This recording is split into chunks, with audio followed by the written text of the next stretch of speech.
112 years ago, the UP Board of Regents had a vision to develop their true firstborn college that will spearhead national development through agriculture.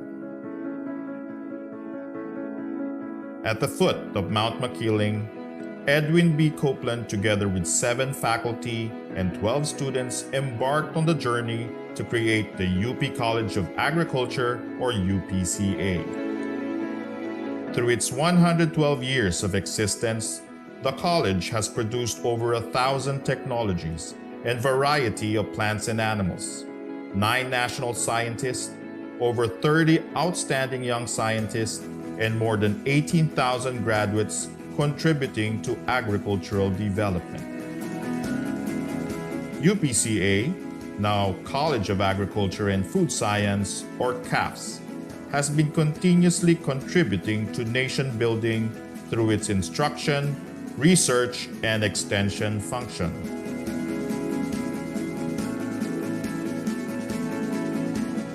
A mere 10 years after establishment, the college was able to start breeding works with the production of sugarcane varieties with high productivity and resistance to Fiji and mosaic disease. In the 1920s, the importance of agriculture was intensified and UPCA was recognized as neighboring countries began sending their students to Los Baños because of the high quality of education. In the 1930s, breeds with superior characteristics such as the Burkhala pig, Los Baños Cantonese chicken, and Philippine cattle were developed. The 1960s was a fruitful decade for research.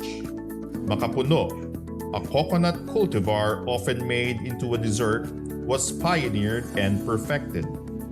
Meanwhile, the Dairy Training and Research Institute was the first in the country to freeze buffalo semen, paving the way for artificial insemination of local carabaos.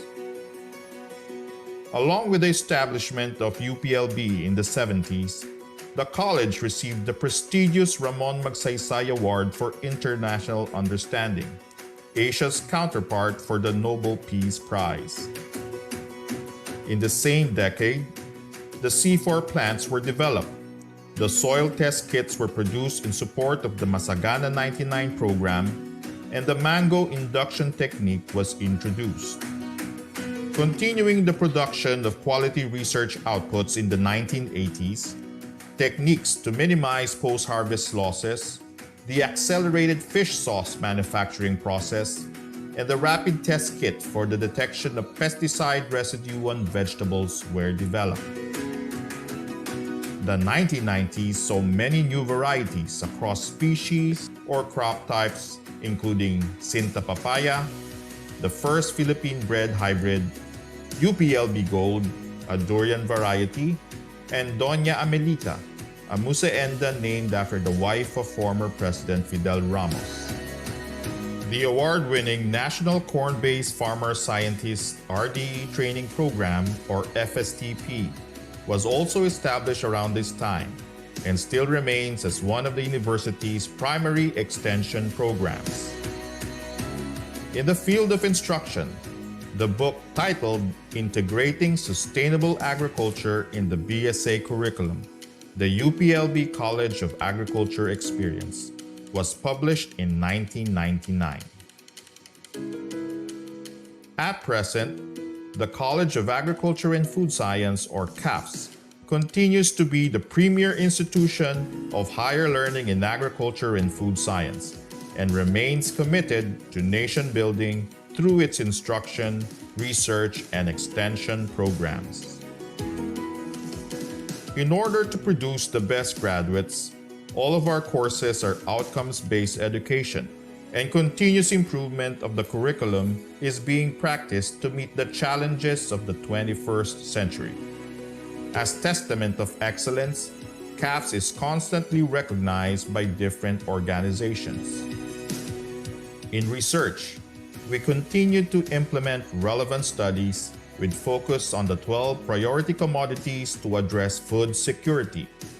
Moreover, Technologies are constantly developed to aid in responsible food production.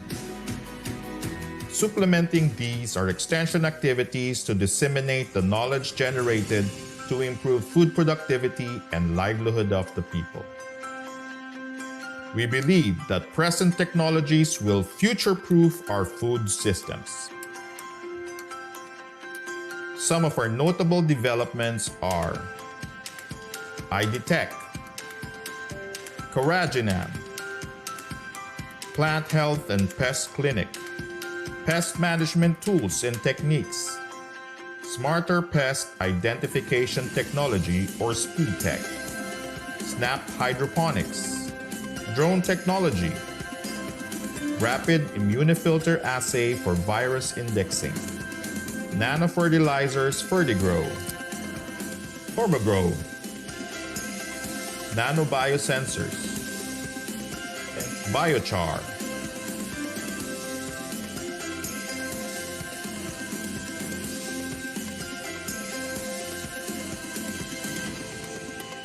We at the College of Agriculture and Food Science will continue to promote and nurture a culture with innovative yet conscientious minds and cutting-edge skills to lead and serve the country and the region.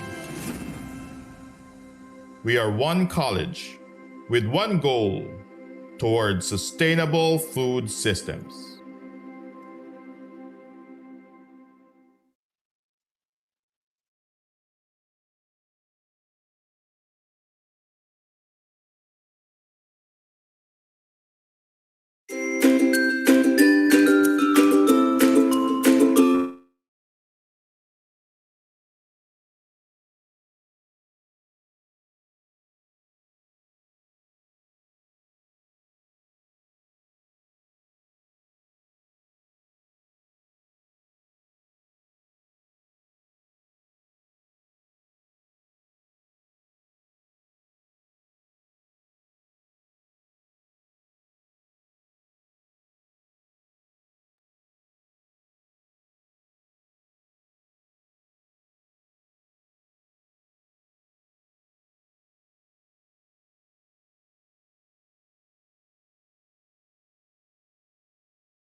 Good morning, everyone, ladies and gentlemen, boys and girls, and welcome to the fifth installment of the Aggie Talk Web Fresher series, Rebooting Agriculture in the New Normal. My name is Ella Reynoso from the Agricultural Systems Institute, and I am your host for this morning.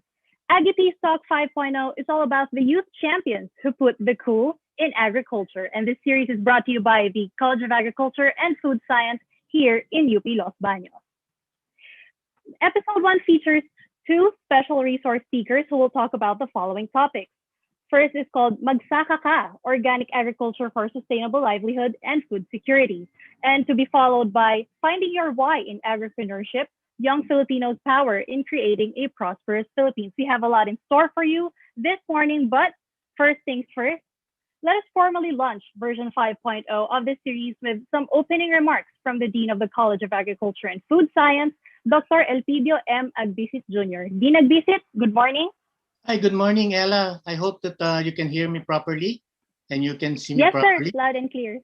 Of Yes, course, sir. thank you, Ella, to all our viewers and participants, especially students coming from different parts of the country and Asia, to our speakers, Mr. Arturo Talentino and Mr. Alvin Laceda, to our hardworking Chancellor of UPLB, Dr. Jose Camacho Jr., to the COPS Ad Hoc Committee on Webinar, headed by Dr. Pompe C. Santa Cruz, of course, the College Associate Deans, Dr. Adel Dorado and Dr. Barbara Kawili, the brains, bronze, and beauty behind the webinar programs, to the men and women of the College of Agriculture and Food Science, a pleasant and blessed morning to all. In less than a month, we are now offering a new season of Aggie Peace Talk to everyone. For the fifth season, we decided to offer you a webinar that will feature agriculture youth champions, real champions out there that ventured into agriculture, champions that say that agriculture is cool. One thing that I would like to emphasize is the similarity between agriculture and the youth. They say that agriculture contributes to nation building through its contribution to GDP. They also say that the youth contributes also to nation building by being the future of the country. So when two contributors to the success of the country are together, what do you think will happen? With youth leading and forerunning this sector, I believe agriculture industry is in good hands. Definitely will flourish with fresh ideas and innovations coming in. To our speaker for today, Mr. Arturo Tolentino and Mr. Elvin Laceda, we would like to express our deepest gratefulness for your time and effort to share your experience and advocacies to inspire not just your fellow youth, but the general public as well. We believe that you are the real and cool champions. Just like a ripple in the water, with your initiatives and advocacy, I strongly believe that more youth will follow your actions, making our future bountiful. To all the participants, my deepest appreciation for your continued support since day one. You have been with us in all our webinars. May you never get tired of learning and loving agriculture. To end my message, I would like to leave a quote from Franklin Roosevelt. We cannot always build the future of our youth, but we can build our youth for the future. With our youth champions in agriculture around, I think our youth are built for the future. May all our aspirations and dreams come true. Hiraya Manawari. Thank you and good day to everyone. Ella? Thank you very much, Dean Agbisit. Well said. I love the parallelism na ginawa niyo with youth and agriculture. Indeed, they come hand in hand. So thank you very much for inspiring us this morning. And of course, to further inspire our young participants and coming from all ages, let us further hear more warm welcoming message. What better way than to hear from the Chancellor himself? Ladies and gentlemen, please welcome Dr. Jose V. Camacho. Good morning, Sir Camacho. Magandang umaga sa iyo, Ella. And to all our guests and participants, let me first greet our hardworking Dean, Dr. Pids Agbisit, and to our guest speakers, Mr. Arturo Tolentino and Elvin Jerome Laceda. At sa inyong lahat na nakikinig, nanonood, our participants and viewers, magandang umaga. It is indeed my pleasure to join all of you in this webinar entitled AgriCOOLture Youth Champions, How They Contribute to the Future-Proofing of Food and Agriculture. The title of the seminar, I believe, is very important and very timely. With the ongoing community quarantine throughout the nation, having lasted more than a year now, we have been forcefully reminded of both the importance and, well, sorry to say, the shortcomings of the agricultural sector. We have our eyes open to the needs for innovations, the changes in our food and agricultural systems to make them more resilient and, as we have said, future-proof to disruptions like the pandemic that we are experiencing now and the various natural calamities or the disasters. We are becoming painfully aware of our ever-dwindling resources and the urgency with which we must all implement sustainability measures. And to bring these changes to reality requires more hands working toward this goal. We need more people familiar with the language and the technology of the current time, the creativity to apply to all our agricultural pursuits. We need innovators like our guests today with a fresh perspective, the experience, broad minds, and the energized spirits. I remember in the workshop on futures thinking, one group of UPLB faculty envisioned Philippine agriculture to be the dominant sector in Asia, in the region. And they look at agriculture and food systems to be cool, as in competitive, optimal, opportunity rich, and L stands for what? Lucrative. So cool, huh? So in short, now more than ever, we need the youth to make agriculture cool.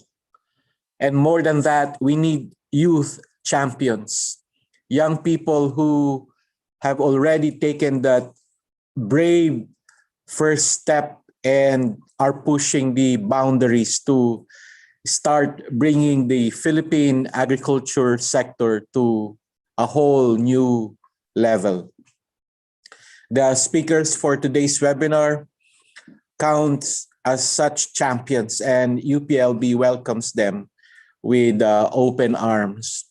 We look forward to learning from them, their insights and experiences, and we hope that our participants will be motivated to action by their stories. And with their examples, perhaps we can share to more of our youth just how engaging, fulfilling, and lucrative a career in agriculture can become. And may this webinar be an informative and inspirational experience for all its participants. I'm very, very satisfied with this outcome of this webinar. And I hope that you will be illuminated as to the worthiness of agriculture as a career and how essential it is that we strengthen our nation's food and agricultural sector for the coming future. Maraming salamat. Thank you. Stay safe at mabuhay po tayong lahat. Thank you very much, Chancellor Camacho, for further inspiring and motivating our youth, lalo na during the times of the pandemic. And syempre, very relevant lagi ang a relationship ng youth with agriculture. And thank you also for always highlighting future-proofing. Now, can we have this opportunity po to take a group photo with you, Chancellor Camacho and Dean Agbisit?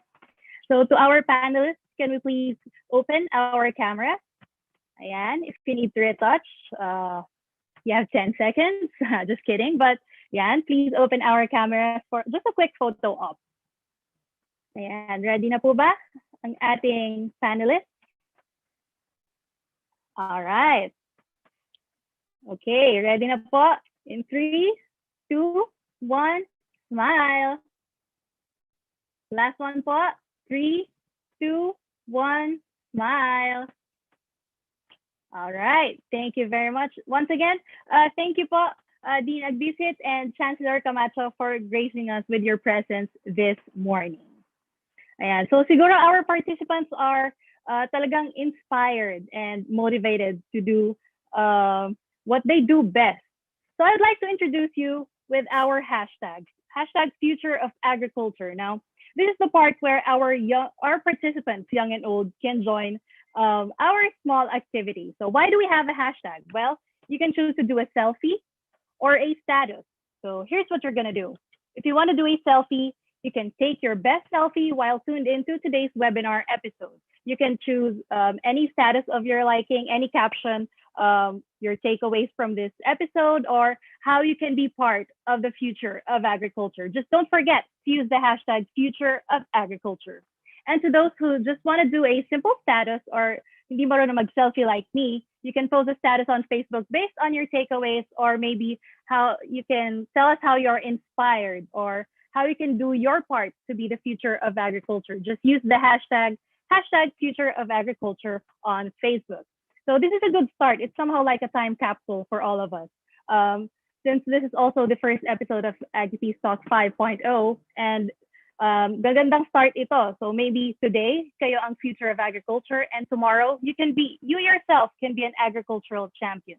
So years from now, balikan niyo itong hashtag na to and see how it goes, how you've progressed ayun, from being a future of agriculture to being a future youth champion. So we can always start somewhere, and I suggest that this could be a great start for all of us. So don't forget, on Facebook, you can do a selfie or status.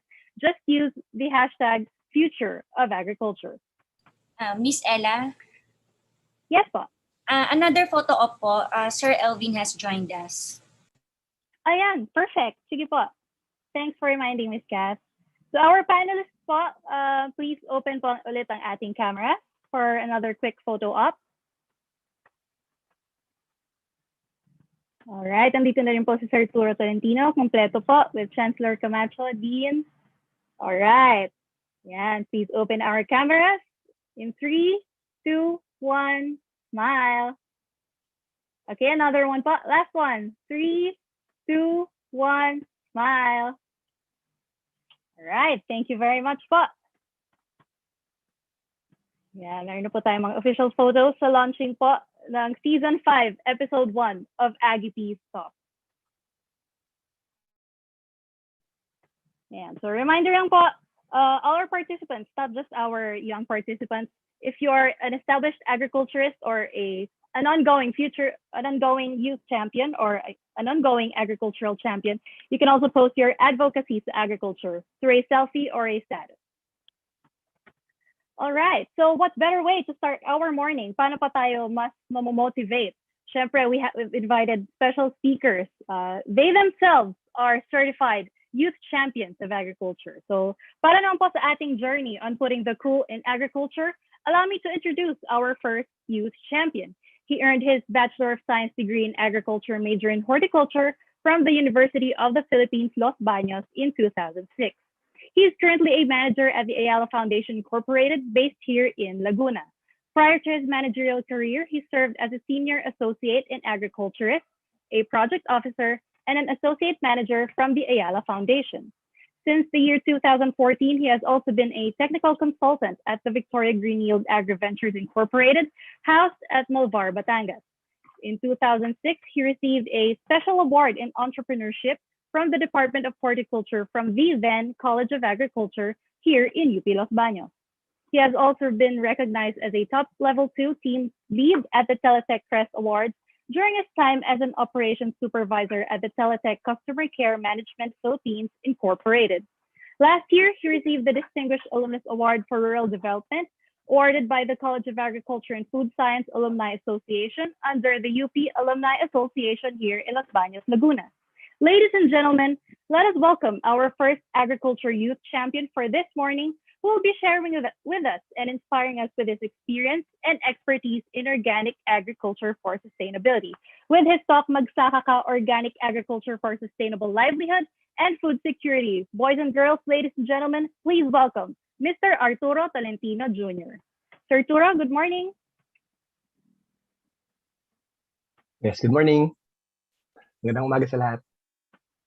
Dean and Chansey, magandang umaga po sa lahat ng mga nanonood.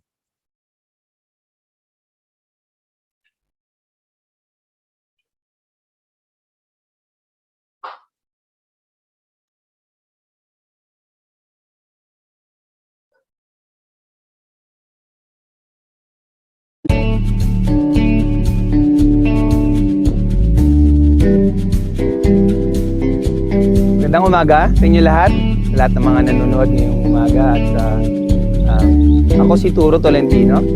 Maraming salamat sa UPLD College of Agriculture and Food Science sa oportunidad na ito para ibahagi ang aking karanasan sa organic agriculture bilang kabuhayan at pang food security para sa ating pamilya at sa komunidad.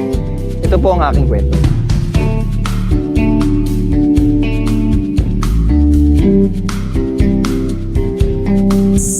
Simula ang aming farming venture noong 2011 nung lumipat kami sa Laguna.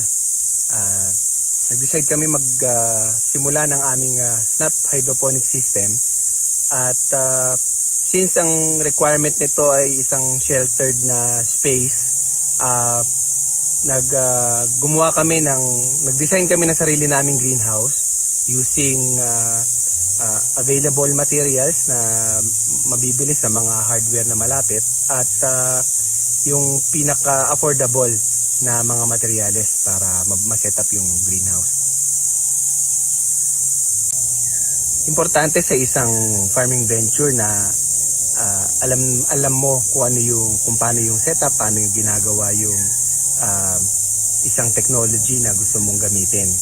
So sa Snap Hydroponics, nag-training ako sa IPB para pag-aralan kung ano yung technical aspect ng pagtatanim at pag-aalaga ng mga halaman using the technology and the system.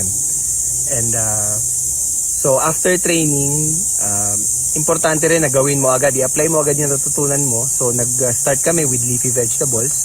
Nag-focus kami sa mga lettuce, which is high value vegetables. So nagtanim kami ng romaine, ng green ice at lolo rosa. And ang mga ito ay sinupply sa mga negosyo na malapit sa farm dito sa Los Baños at sa mga kapitbahay, mga households na gusto ring bumili. Para ma-maximize natin yung space dun sa mga areas kung saan wala naman yung ating snap hydroponic setup, nagtanim kami ng mga iba't ibang herbs at iba pang mga gulay na yung mga na-harvest namin doon, binenta rin namin kasabay doon sa market ng mga lettuce na na-produce namin. Nakabuo kami ng isang klase ng product line na meron kaming fresh produce at processed na bottled products. So during those time na nag-stop hydroponics kami, dahil nagtanim nga rin kami sa lupa, nagkaroon kami ng interest sa or na-encounter namin yung organic farming. At naisip namin na subukan at gaya ng ginawa namin sa SNAP, para maintindihan at malaman ang tungkol sa organic farming, nag-training din kami. So, nag-training kami sa Costales Nature Farm sa Mayhay. Nag-training din ako sa The Master's Garden ni Sir Pat Acosta sa Benguet. At sa Pedro de Mapili School of Organic Farming sa Tagaytay, kung saan nagkaroon ako ng TESDA NC2 certificate. So, every after training, in-apply agad natin yung mga natutunan natin para makita natin yung resulta. And then, from learnings doon sa bawat training, kumuha tayo ng mga best practices, in-integrate natin para mag-come up ng sarili nating sariling organic farming style and practice. So ano bang maganda sa organic farming? Pwede natin simulan sa farmer at consumer. So pag through organic farming, para sa nagtatanim, dahil hindi tayo gumagamit ng mga synthetic inputs na nakalason, mas protected si farmer dahil doon. At dahil sa same reason na hindi tayo gumagamit ng mga synthetic farming inputs, pati ang ating mga consumers ay ma-ensure din na safe ang mga kakainin nila. Walang residues ng chemicals, mas siguro rin na nutritious ang mga makakain nila. Pagdating sa nutrition, bilang mga farmers, bilang organic farmers, ang gusto natin ma-produce ay masustansya na mga gulay at iba pang produkto. Ngayon, paano natin ma-ensure na nutritious ang ating produce? Sa pamamagitan ng pagpuproduce ng ating sariling soil amendments and foliar fertilizers, kung saan gumagamit tayo ng fresh raw materials coming from different plants na may diverse nutrient content. So, through composting and extraction ng plant juices na siyang ihahalo natin sa lupa at i-spray sa mga halaman, may ensure natin na yung gulay na tanim natin ay ma-absorb nila yung same diverse nutrient sources na finid natin sa kanila. Pagdating sa usapin naman ng peste at sakit sa taniman, imbis na yung nakagawian na paraan ng pagkontrol sa populasyon at pagpatay ng mga insekto, sa organic farming, ini-encourage natin ang biodiversity, kung saan nagtatanim tayo ng mga halaman at ibang mga bulaklak na pwedeng maging tahanan ng mga beneficial insekto na kumakain ng mga insekto na nakaka-damage sa ating taniman. So, ini-encourage natin ang biodiversity para magkaroon ng balanse sa ating taniman at sa gayon makontrol ang sakit at pest damage sa mga tanim natin. Isa rin paraan para makontrol ang sakit at peste sa ating taniman ay sa pag-integrate din ng hayop katulad ng manok. Ang mga manok, pwede rin siyang maging weed controller kasi kadalasan ng weeds ang ating mga pesting insekto nakatira sila sa mga damo, at kung meron tayong hayop katulad ng mga manok na napakagaling na maging weeder, makokontrol natin din ang pest population. Sa organic farming, pinaka-importante sa amin ay ang pagpapanatili ng kalusugan ng lupa o yung tinatawag na soil health. Ang soil health ay hindi lamang sa nutrient availability ng lupa, kundi balanse rin ng mga microorganisms na nasa lupa kagaya ng fungus at bacteria. Sa taniman, isa sa pinakamadaling paraan para ma-maintain ang soil health ay pag-maintain na covered ang lupa sa pamamagitan ng cover cropping or mulching at hindi paggamit ng mga fungicides. Para sa inyo na mga nanonood ngayon, kung gusto niyong subukan o i-practice ang organic farming, magandang mag-focus tayo sa soil health o kalusugan ng lupa. Ang ganda, ang dami, at ang bigat, at ang sarap ng inyong mga maaani ay nakadepende sa ganda ng lupa. Dahil sa lahat ng mga pagsasanay at pag-apply lang ng iba't ibang organic agriculture principles, nagkaroon ako ng oportunidad na ibahagi ang lahat ng ito sa iba. Noong 2015, nung ako yung magsimula magtrabaho sa Ayala Foundation, dito sa Kalawan ang project site kung saan mayroong sustainable livelihood project para sa Southville 7, isang relocation site para sa mga na biktima ng Typhoon Ondoy.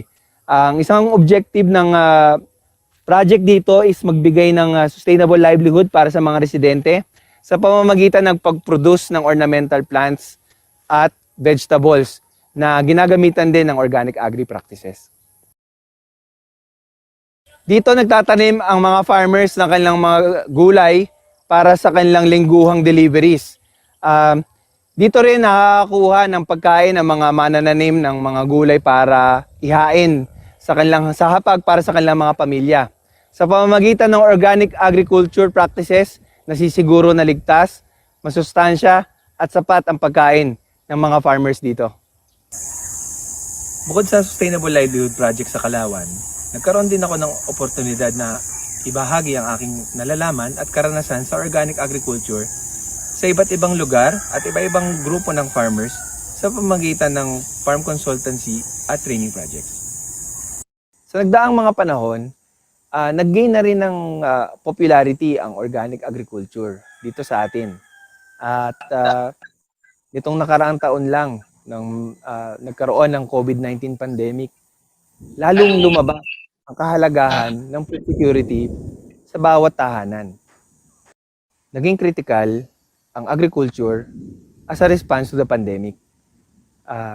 Nagkaroon ng iba't ibang proyekto, relief projects para sa mga komunidad na apektado ng pandemya. Pinamahagi ang iba't ibang agricultural produce mula sa iba't ibang mga magsasaka sa iba't ibang komunidad sa buong bansa na apektado ng mga lockdowns. Tayo mismo, ating mga pamilya, ating mga household na apektado ng quarantine, natuto tayo magtanim ng iba't ibang klase ng gulay para hindi na natin kailangan lumabas at pagdating ng harvest, meron tayong maihain na nutritious na mga gulay para sa ating mga pamilya. Sana ang aking sharing ngayong umaga ay nakapagbigay ng impormasyon at inspirasyon sa lahat ng nanonood tungkol sa organic farming at ang potensyal nito para magbigay ng kabuhayan at food security para sa ating mga pamilya at sa ating komunidad.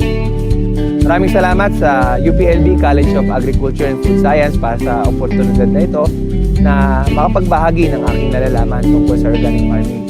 At sa lahat ng mga estudyante, mga magulang, mga magsasaka, at lahat ng mga Pilipino na nanonood ng webinar na ito. Maraming salamat din.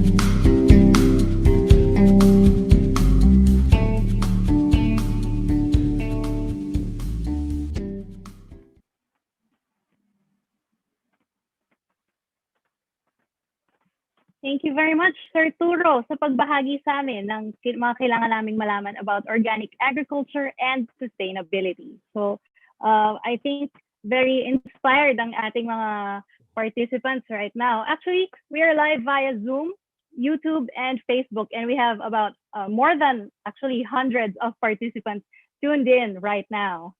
So, napakadami po nating mga interested participants, and this is the part na kaya nyo nang you can ask your questions if you have inquiries and clarifications sa ating guest speaker. Yan, according sa chat, we have about 300 and counting participants this morning. Now, to facilitate our open forum part 1, by the way, to our participants, you can use the Q&A button. You can use the raise hand function. You can also comment your your questions and clarifications sa ating Zoom chat box. Or if you're live, or if you're tuned in via YouTube, you can also use the comment section. And also sa Facebook, you can use the comment section. Now, to facilitate our open forum, I would like to call our moderator, Ms. Joanna Rose Vergara. Good morning, Ma'am Joanna. Magandang umaga, Ella. Mainit na pagbati sa ating mga tagapakinig at youth participants. So sa bahaging ito ng webinar, gaya ng nasabi ni Ella, we will be looking at some queries and clarifications na raised by our participants through Zoom and Facebook page and also YouTube. So for some participants, you can also use the raise hand function for follow-up questions para makita natin. At muli po nating bigyan ng mainit na pagbati at malakas na palakpak ang ating unang AgriCOOLture Youth Champion ngayong araw na ito, si Ginoong Arturo Talentino Jr. Magandang umaga po. Good morning, Sir Arturo. Si Morning, Joanna ma'am. po ang inyong lingkod. So, Yan. thank you for sharing us na may pagbabago at pag-unlad sa organikong pagsasaka. So, kaisa mo kami sa advokasya ng organic agriculture at soil health. So, sir, handa na po ba kayong sagutin ang mga tanong ng ating mga participants? Apo, kaabot So, ng aking makakaya po. Sagutin okay lang natin. po yan. Relax lang po tayo at marami pong matututunan at mai-inspire po sa inyo ang ating mga participants, especially po mga kabataan po sila.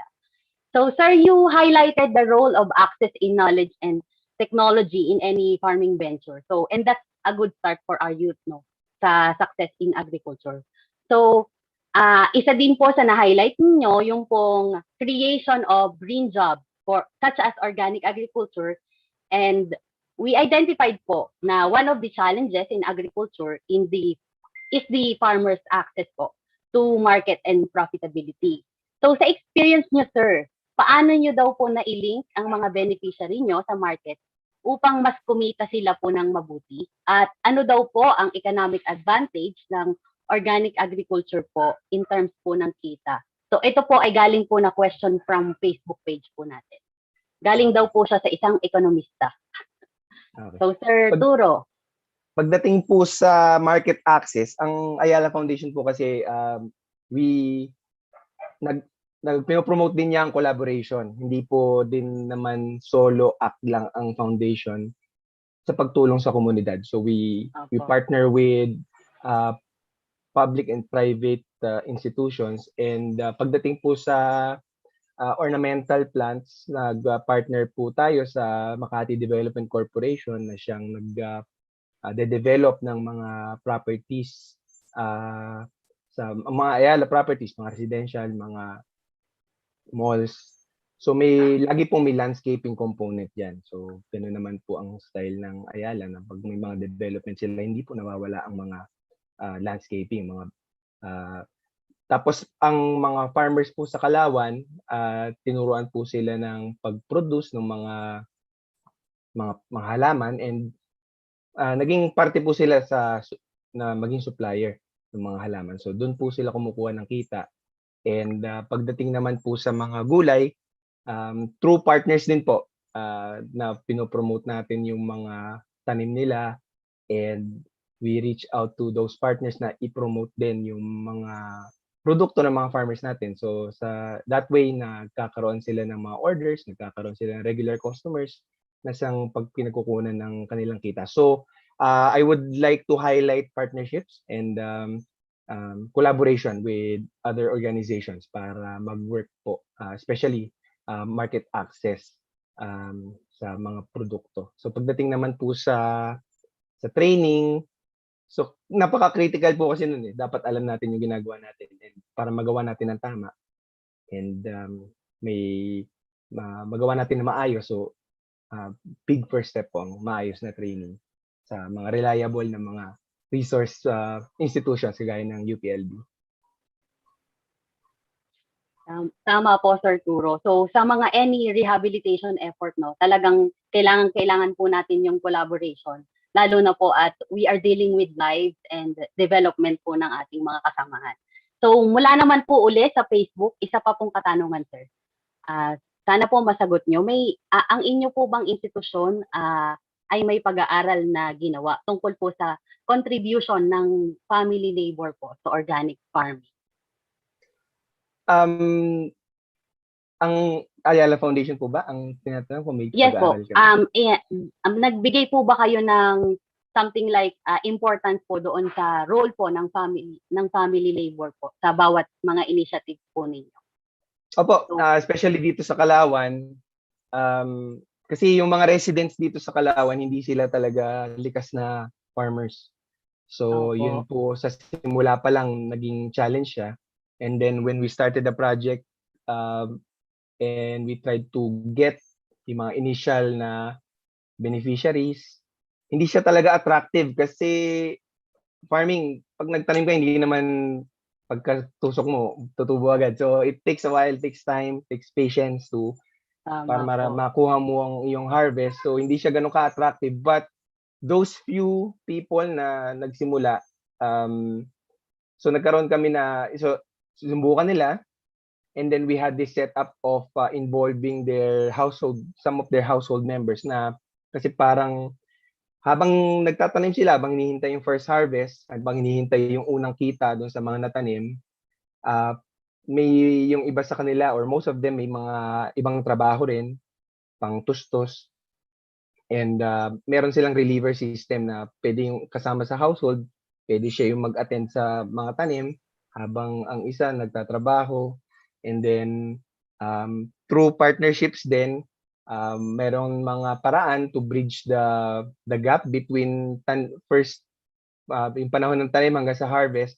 So yung time in between, so yung pinaka-critical no para magstay yung mga farmers at magpatuloy sa project is to provide assistance para siguro in a form of food assistance or bridge funding para ma-sustain yung mga farmers and their families until first harvest. Para pagdating ng first harvest, tuloy-tuloy na yung harvest nila, may kita na sila. So, magtutuloy-tuloy na sila. So, I think yun, napaka-critical no, na involvement ng family members and bridge funding in starting livelihood projects. Yun po. So, medyo na-touch nyo na din po, no? May follow-up question lang po sa Zoom. So, sir, critical po ba sa organic farming ang capital? Definitely po. Capital. Capital in terms of manpower, capital in terms of knowledge and skills, Yes, hindi lang po pondo, hindi lang po pera ang capital na kailangan sa isang organic farming venture. Una, kailangan yung farmers mismo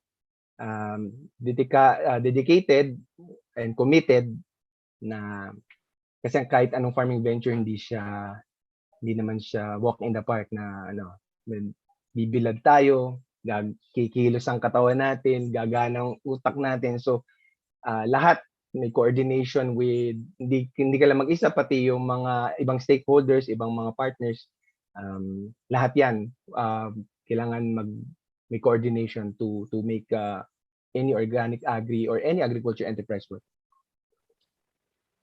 So, sir, no, mahirap talaga ang agriculture, pero talagang siya, promising din talaga siya. Maganda talaga siya kasi fulfilling din sa puso at sa buhay na maging agricultor. Di ba, sir? So, naman, galing naman po ito sa Facebook po. So, I mean sa kay Sir Roel Torredes. From Zoom po pala ito, Zoom. So, Sir Art, ano po ang mensahe nyo sa mga estudyante na farming ang kanilang ikinabubuhay para makatapos ng pag-aaral, at ano po ang mensahe nyo para din po sa mga nagdi-discriminate sa farming o sa agrikultura? Okay, so dalawa po So una sa mga estudyante, ngayong panahon more than ever, talagang napaka-relevant ng farming at ng agriculture. Lalo na lumitaw talagang na-highlight siya ngayong panahon ng pandemic. Bumagsak lahat ng negosyo, nagsara mga negosyo na naapektuhan ng mga lockdown, pero nung nag-announce ng lockdown, anong unang ginawa natin? Pumunta tayo sa grocery. Pumunta tayo sa palengke, nag-stock tayo ng pagkain kasi napaka-importante ng pagkain. So ibig sabihin nun, kailangan natin na mag-produce ng livestock, ng poultry, ng crops para ma-sustain ang pagkain ng mga households. So sa lahat ng mga estudyante na nag-aaral ng agriculture, so pag-igihan natin, matutunan natin lahat ng mga konsepto at pinakamahalaga rin na gawin. Kahit habang tayo nag-aaral, gawin na natin yung mga natututunan natin. Magkakaroon tayo ng sarili nating learnings and mababalidate natin kung ano yung mga resulta ng mga tinuturo, di ba? Hindi lang siya theory. And yun, explore natin yung paglabas natin lahat pa ng ibang mga resources, napaka-accessible na ng information online.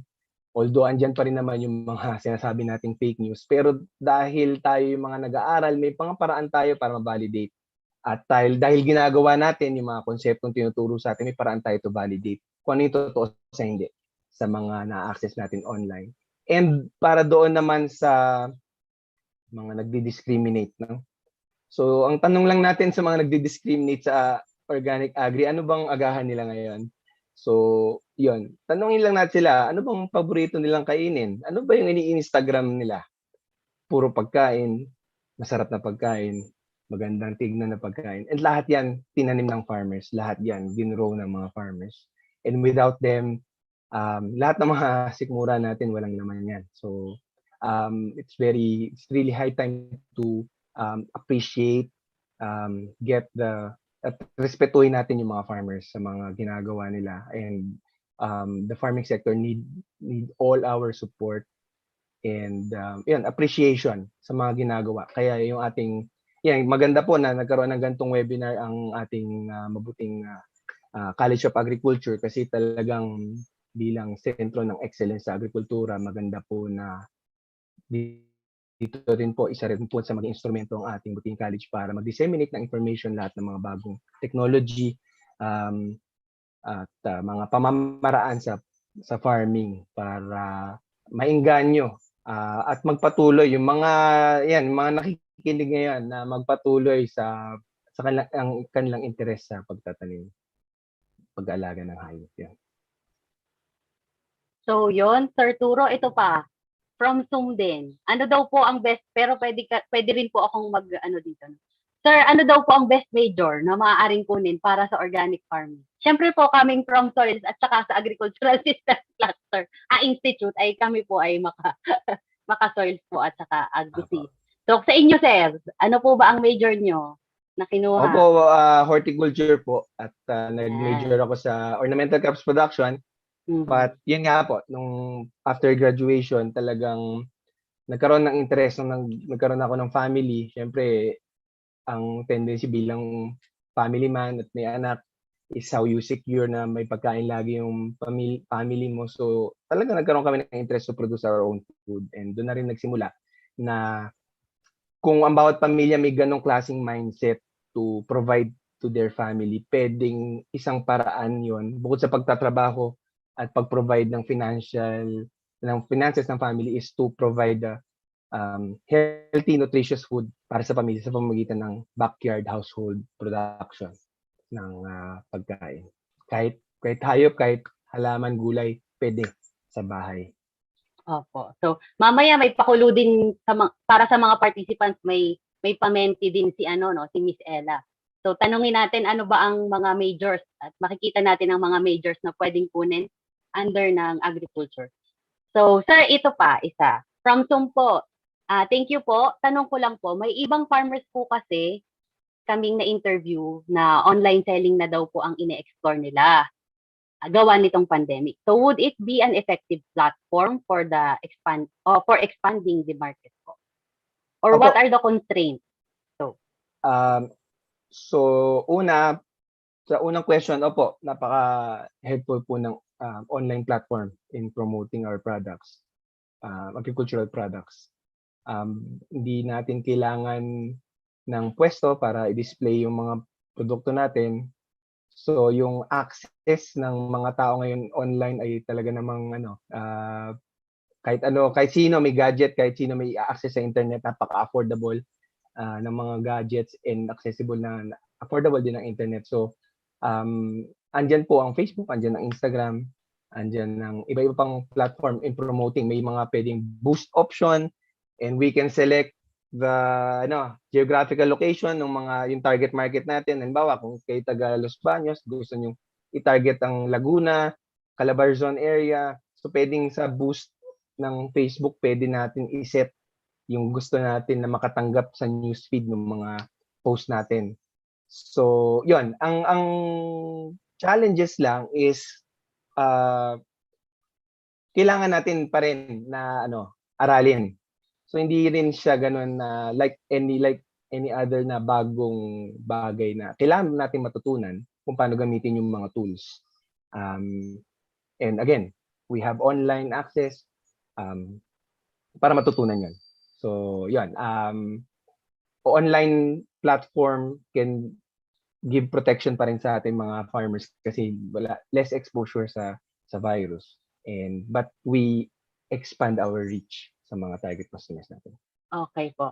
Last question na sir ito for today. Tapos can we request sir na yun pong ibang hindi natin nasagot kasi masyado pong interesting yung pong topic niya sir, ay pwede po namin bang makuha po yung inyong, saan po kayo pwedeng mahanap nila para ibato po namin yung mga questions po at mga queries na iba pa sir. So, una po, pwede sa email. Pwedeng email sa Ayan magsakaka@gmail.com. Pwedeng hanapin nyo rin po ang aking Facebook page, Arturo Talentino. Or pwede rin po pumunta kayo sa Art Farm Sustainable Solutions Facebook page or The Garden Kitchen. Yan, marami pong pwedeng... Okay po. So, yung iba pong mga questions na hindi ko masasagot at hindi masasagot ni Sir Turo today can be sent through email and Facebook po. So, ito na sir, last message siguro. So, ano po ang, coming from Zoom also, ano po ang maibabahagi nyo na paraan para mabuhayan ng loob ang mga future agriculturists po to embrace agriculture? So, yun po. Siguro Yeah. na yun. Siguro ang ating ako sa experience ko napakaganda i-explore, napaka-interesting i-explore organic agriculture kasi hindi ako at this point experience ko, I think hindi ko pa na kukuha talaga yung full potential and ng soil para mag-provide talaga ng food security sa atin. And I think with the pandemic na sa tingin natin hindi pa matatapos anytime soon, isa sa mga pwede natin na panlaban is yun nga, magkaroon na tayo ng consistent na access sa pagkain and nutritious food. So yun nga, gaya ng mga nabanggit ko, through composting, through mga iba-ibang organic agri-practice, we can ensure nutritious food and yan, na secure for our families and for our community. So maraming salamat sa time nyo, Sir Turo. Sana po meron pa po tayo ng para sagutin po yung iba na hindi natin nasagot ngayon kasi interesado po talaga sila. So, soil advocate daw po pala kayo, parang kagaya namin mga soil advocate. So, okay. Para po sa magandang ani at magandang lupa. So, yan po ang ating mga samo at dalangin ngayong mga panahon ng pandemya. Ano po? So, salamat Sir Turo sa pagbibigay ng oras. And back to you, Ella. Salamat po. Thank you very much, Ma'am Joanna, for facilitating. And thank you again, Sir Turo, talagang sa pag-enlighten sa ating very lively and useful participants. So maybe if you have more questions, you can also use the chat box or comment section. And tatry po ni Sir Turo na sagutin ang lahat ng inyong inquiries. Now, dahil marami po kayong tanong, kami naman po ang magtatanong sa inyo. And very timely po actually yung isang question kanina about the major. So related po ang ating Menti question. So if you can open your web browsers, go to www.menti.com, use the code 91831526. So that's www.menti.com. And if you're asked for the code, use 91831526. We have a question for you doon. Lalo na ito sa ating mga young participants na gusto talagang mag-pursue ng agriculture. So let's see ang ating question of the day. Select among the fields of agriculture based on your interest. Ayan. So if you open your web browsers, meron po kayong multiple choice question, pero you can answer more than one sa ating choices. So choose among these fields of agriculture. Actually, based din ito sa mga majors na offered natin dito sa College of Agriculture and Food Science, UPLB. You can choose kung interested kayo sa animals, plants or crops, food, soils, extension and communication, insects, pests and diseases, agricultural systems, agroforestry, and biotechnology. Yeah, so keep those answers coming. And if you don't see your interests there, you can use the chat box and we'll answer kung paano natin ma-relate ang inyong interest sa agriculture. Kasi, well, it's actually kind of a dare kasi kahit anong maisip nyo out there dito sa mundo natin, lahat yan related sa agriculture. Yeah, so keep those answers coming. So far, marami po tayong plantitas and plantitas on board sa ating pilot episode. So far, we have 6 participants interested sa plants and crops. So keep those answers coming. Sige, log in lang kayo sa menti.com. And if you're asked for the code, use 9183-1526. Ayan, so yan, leading po ang mga plantitos and plantitas. Keep those answers coming. Sige. All right. We have also biotechnology, mga interested sa biotechnology. Ayan, so talaga naman muna po ang plants and crops. So I think related din to dahil organic agriculture ang topic ni Sir Arturo and he's also a horticulture major. So ayan.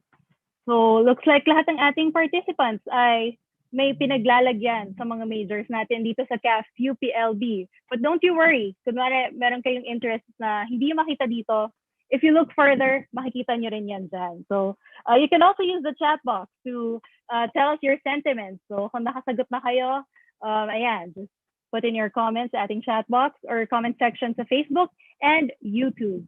All right, keep those answers coming because marami pa tayong in store for you guys and open lang yung Menti until later. So far po, nangunguna ang ating mga plantitos and titas all over the Philippines. Thank you very much for participating on part 1 ng ating Menti. And ngayon naman po, as I mentioned kanina, meron po tayong invited na dalawang youth champions for this morning. Ayan, so, but before ko po introduce ang ating next speaker, padagdag po ng padagdag ang ating participants for this morning. So kanina po, pumalo na tayo sa around 300 participants. So nag-increase pa rin po ang ating attendees from YouTube, Facebook, and dito sa Zoom. In case you missed out on our little report kanina, we have a time capsule activity, lalo na sa ating young participants. You can use the hashtag Future of Agriculture. If you want to use this, if you want to do a selfie or a status of Facebook, here's what you're going to do. You can take your best selfie while tuned in to today's webinar episode. Choose any caption of your liking if you're feeling inspired or motivated this morning, or if you want to impress that special someone with your selfie, just don't forget to use hashtag Future of Agriculture. And for those naman you just want to keep a low profile and gusto lang mag-status, you can post a status on Facebook based on your takeaways or what inspires you to be a future of agriculture. Just don't forget to use the hashtag Future of Agriculture. Yeah, so future tayo ng agriculture today, and tomorrow you can be our next youth champion. Yeah, don't forget our hashtag. Our second and last featured youth champion for this episode is on a mission to empower farmers to become agripreneurs and for young people to experience farming in a new way through innovation and entrepreneurship. So our speaker is the founder and CEO of Rise Up Farmers Incorporated, and it is an award-winning social enterprise that aims to empower those who feed us by simplifying food supply logistics, to train farmers as entrepreneurs, and to establish sustainable local village models by strengthening farmer cooperatives. So our speaker is a graduate of agricultural engineering from Bataan Peninsula State University, Abukay Campus, and he is currently pursuing his degrees in political science and international entrepreneurship in Brigham Young University, Hawaii in the United States of America. He has a full ride scholarship.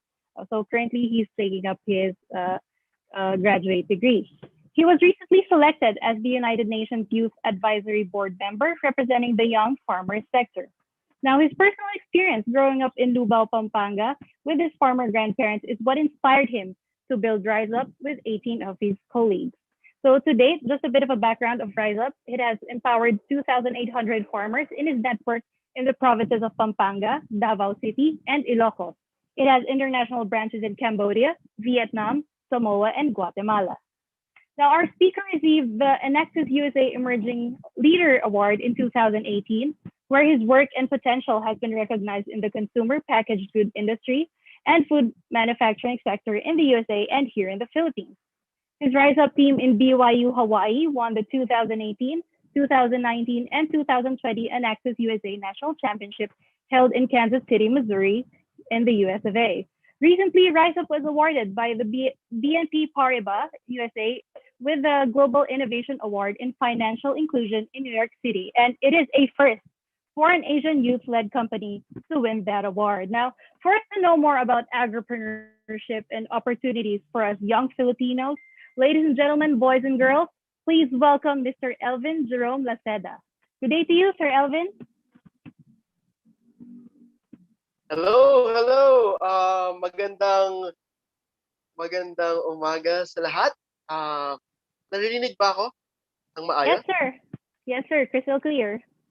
Oh, yan. Perfect, perfect. Malaki ang aking pasasalamat na kasama ako ngayon sa inyo dito sa ating kumbaga ito ay pag-share lang, pagbabahagi ng ating experience, ng ating kwento at karanasan so far sa pakikipagtulungan sa mga magsasaka na simula sa Pampanga. I'm currently here in my hometown in Lubao, Pampanga. Kahit may pandemya, nagpapatuloy pa rin tayo na tumulong at mag-assist sa ating mga magsasaka. So, gusto ko ring batiin lahat ng kasama natin ngayon, lalong-lalo na si Chancellor Camacho at ang ating team of College of Agriculture ng University of the Philippines, Las Bañas. Maraming salamat po sa pag-imbita sa akin. At ngayon po, can I ask assistance, Catherine, if you can help me with my presentation? Okay. So ang Rise Up at ang Rise Up at yung mga community na tinutulungan natin sa Pampanga, maraming kwento ito, no? At my speech today or my talk today will focus mainly on finding our why as young people. How can we find our why so that we can not only help ourselves in the agricultural sector, but also help others? Mr. Arturo Talentino earlier talked about soil management, organic agriculture, and the technical aspect of agriculture and how can we create inclusive system in agriculture, right? I'll be talking about finding our why so that we can be able to not only improve ourselves, but also improve the country, make it prosperous. Because agriculture is the way that we can help the Philippines become a prosperous nation. I just want to share with you a personal story on how we started Rise Up. This is an ANC feature about what we're doing in the Philippines as well as other places. It's a sad reality, but the words poverty and farming are usually tied together. Farmers get meager income due to lack of entrepreneurial skills and the high costs that they incur before even harvesting. This is exactly what a 24-year-old is solving right now, believing they only need opportunities to be able to rise up.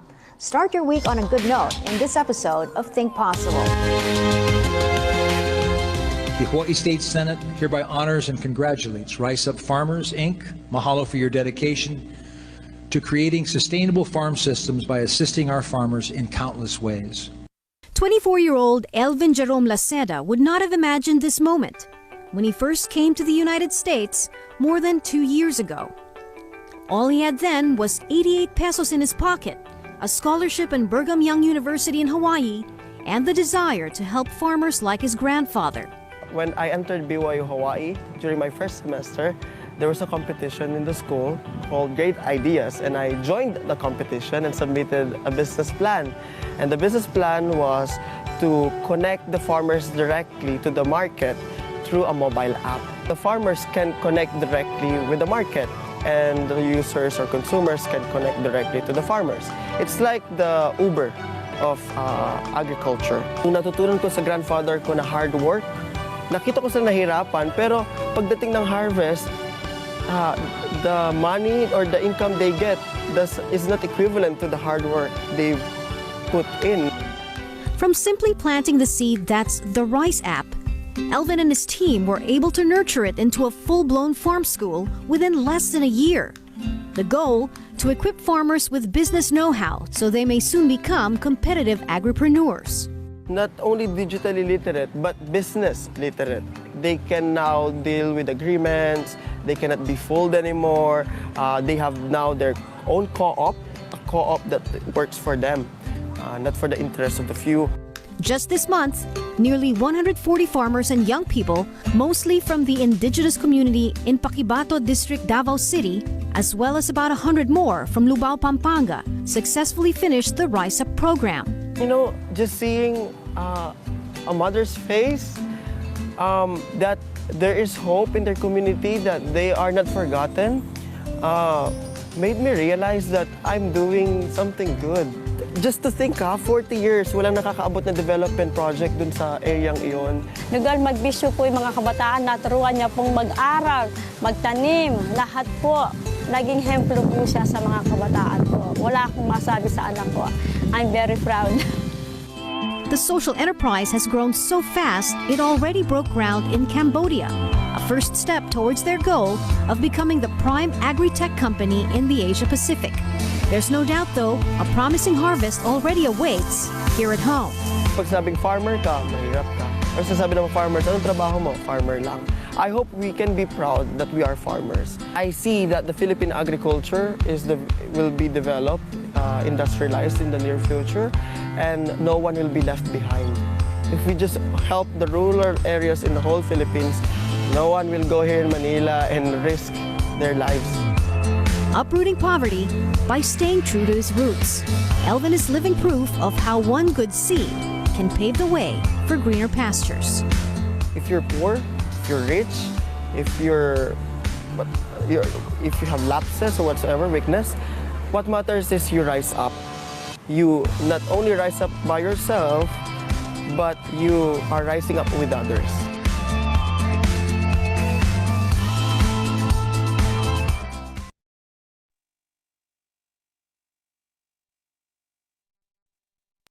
Ayan. Maraming salamat. At sinare ko yung story.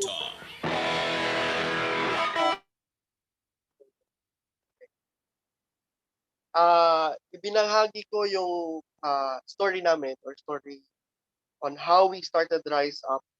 Because in any business or in your careers or in anything that you want to pursue in the future, it's very important that you are grounded on your values and what matters to you.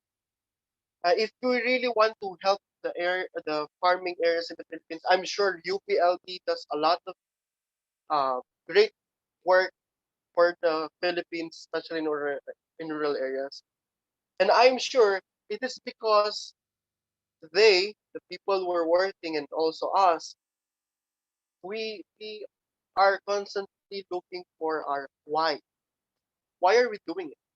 And in business too, when things get to worse or bad times, when you are grounded on your why, you'll be able to continue amid all the challenges, especially during the pandemic. Lots of businesses have closed. But like Turo has said earlier, agriculture uh, is very needed and hindi kailangan magsara ng mga magsasaka. Hindi nila, they cannot afford to stop because we will all mag-starve lahat tayo, no? Magugutom lahat tayo. So now, what can young people can do, no, to help creating a prosperous Philippines? Yun nga, start looking and finding your why. And I'm sure all of those who are taking agriculture-based courses right now, you're also asking, why am I taking this? Especially if it's not your first choice, no, of degree or course. Next, please. Yan, yan si Rise Up, we founded the social enterprise way back in Hawaii, in Honolulu, in 2017, and it was established in the Philippines in 2019, no? Formally organized. So we started, later I'll tell you how we started, because we work in a framework so that we maintain the sustainability of the program. Kasi nung una, it started as a student project, but now it is a full-blown social enterprise company. No? Meron na tayong partnership directly with the Department of Agriculture, led by no less than the Secretary William Dar. Next, please. So I'm showing you this number, and I'm sure some of you are familiar with these numbers. 57, 70, 13, and 3. If you know something about these numbers or statistics, maybe you can comment or share something if you know something about these numbers 57, 70, and 13, and 3. Do you know something about this? I'll give you 10 seconds or 15 seconds to share your thoughts about these numbers.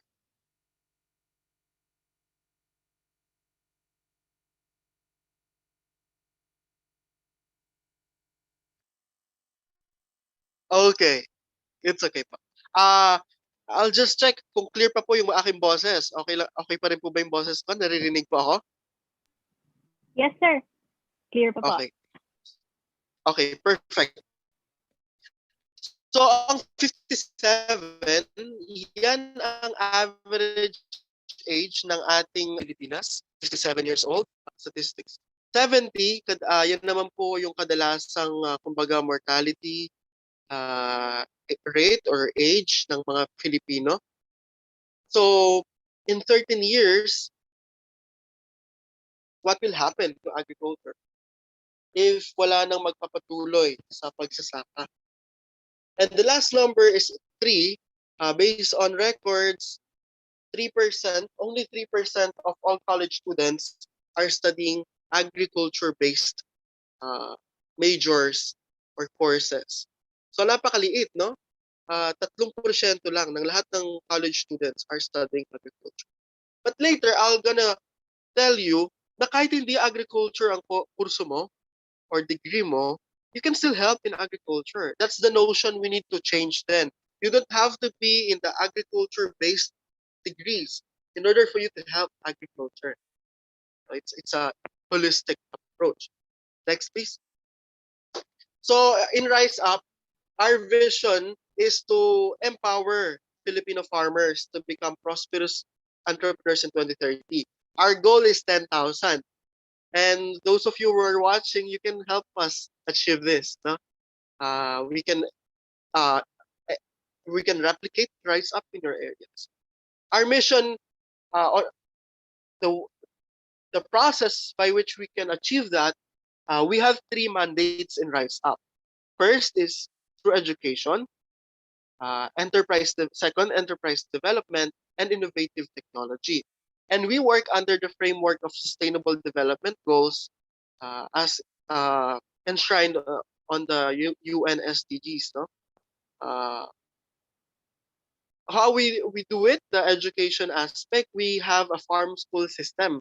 It's a community-based farm school system wherein for 3 months, farmers learn how to become entrepreneurs, they learn financial management system, we work with local municipal agriculture officers so that the technical aspect they're gonna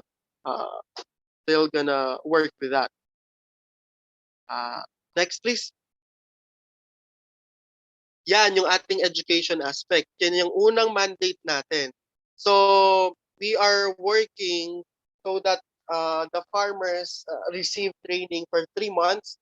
Kakaiba yung training natin kasi hindi kaya na 1 month lang, hindi kaya na 1 week lang. Based on our experience, needs to be 3 months.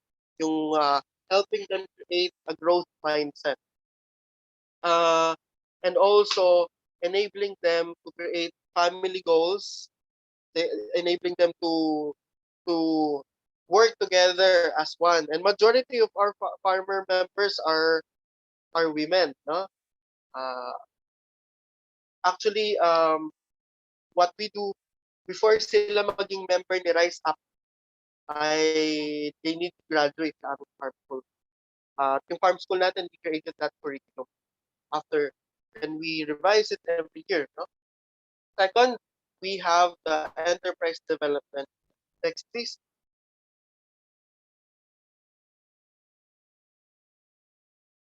Yan yung mga women farmers natin sa Davao.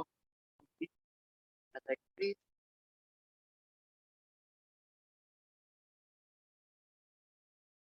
Next slide. Yan. Kuya Ronald. So, yung second aspect ni Rise Up is enterprise development. So, bilang young agripreneur, in order for us to succeed, for example, for me, in order for my social enterprise or our social enterprise to succeed, we need to help farmers succeed too. So it's a mutually beneficial relationship that we're creating. We're not like the traditional middleman or the loan sharks or the trader. Like for example, we supply a relief organizations. We supply institutional buyers like Bison Farm, Walter Mart, Frutas Incorporated, and others in order for us to help farmers kasi mas mananalo yung farmers kung sama-sama yung produkto, consolidated. So ngayong pandemic, instead of canned goods, we encourage local governments to use vegetables directly from our farmers. Next week. Yan naman mga cacao and coconut farmers natin sa Davao. So actually, coconut is our main commodity. Rise Up, and then next rice, and then vegetables. Next slide, please. And then meron din tayong unintended consequence. So sa Davao City, Pakibata District, Davao City, can you go back to that slide? That's in Pakibata District. Majority of our farmer members there are from the Lumad tribes, Tamanobo and others. And Rise Up was established in 2018 in that area. It's far from the city, it's like 2 hours sa taas ng mga kabundukan ng Davao. And it has been plagued by communist insurgencies for many years. I lived there for a few months. I've listened to the people. Galing ako nun sa Hawaii, dumiretso ako dyan to know more how we can help. Hindi kami dumating doon tapos we told them, this is what you need. No, we listen to them. We ask them what they need and what their desires are. And we work with the tribal leaders and the local leaders. And roads are now in the area. The agricultural produce can now go down to the city. And we've created more than 100 enterprises in the area. Farmers are earning more. And it's a good thing because more than 2 years na walang incidents of violence in the area. So agriculture is really connected to peace and prosperity. And this is a case study in Pakibata District. Next, please. And lastly, innovation. Rise Up, kumbaga sa Rise Up, we are embracing the whole value chain of agriculture if we really want to help the farmers. So we are launching on July our newest platform. It's called Takahon. It's a combination of Taka, which is to farm, and Ahon, Rise Up. No? Takahon will be the platform that will be used by our clients in Metro Manila and in Pampanga for them to pre-order the produce they need. No? So yung mga clients, they can go there. Pero ang end goal namin ay data-driven farming, which is good manufacturers can tell us what they need or what their usual requirement for the next 3 to 6 months. Nang sa ganun yung itanim natin. Yung itanim natin, nang sa ganun maiwasan yung oversupply. Kasi if we can avoid oversupply, we can be able to help farmers reduce cost, even wastage, no? Kasi napaka-importante na gano'n ang gawin. Actually, nagkaroon kami ng problema last March, no? No, kung saan yung kamatis ay naging 2 pesos lang dito sa Pampanga. So, ngayon, actually, every week, Thursday, nagde-deliver kami sa Manila. You can actually go to our page and pre-order vegetables that you need. And may link doon that you can order directly from our farms, which will be consolidated. So, yeah. Next, please. Okay. So these are the results so far. We have more than 2,000 farmers working with them directly. We've helped create 945 enterprises, generated 470 jobs from 3,200 pesos monthly income to 15,000 monthly income. It's still low, but considerably higher than before. Yan naman talaga ang key indicator on how we know if a farmer is successful. The monthly average income. We've helped indigenous communities, we've reduced carbon emissions, generated vermicompost, fertilizers, and most importantly, more than 300 young people are now on board in our program to perpetuate agriculture. Next, please. So far, these are the awards that we've received in the United States. Enactus is actually, I think UPLB has an Enactus team. And I invite you to join Enactus and compete and show what you have in helping and impacting community. So far, 3 years in a row, we are the national champion in the United States. And in 2019, we are the third place in the whole world, the best social enterprise, led by college students. And then, yeah, we're just very happy and we're very proud that it's a Filipino-led project, and it's a Filipino story that we're sharing around the world. That kaya pala na mag-succeed sa agriculture. It will be very difficult. It is very difficult, but it can be done. Next, please. Next slide po. Just let me know if I'm over time, ha? So this is one of our farmer members, Mang David. Ito yung kanyang sinabi regarding sa ginagawa natin sa Rise Up. Sabi niya, walang ibang organization na nakapag-produce ng excitement sa amin at na-feel namin ngayon na mas family kami. At dahil Tagalubao ako at si GMA is Tagalubao, Pampanga rin, nakikita niya rin yung ating mga ginagawa dito sa Pampanga, and we've been helping create new breed of farmers. So, okay, next slide please.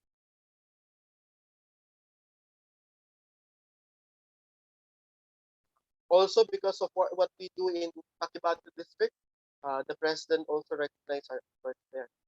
Next please. Next please. Okay. I think agriculture should be less political.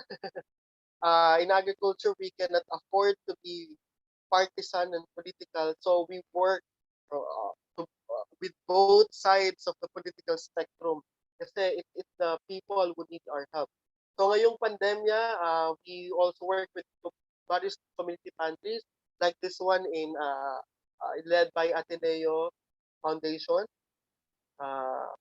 We're supplying their needs for vegetables, and also Patreng, no? Si Patreng is a good friend. She's a UP graduate, no? She's also Kapampangan, so we also supply their needs for vegetables. So bumibili sila diretso sa ating mga magsasaka na kabilang sa Rise Up. And we have very, very strong working relationship with them. Next, please. So far, in just a month, from March 30 to April 30, we've delivered 25,000 kilograms of fresh produce.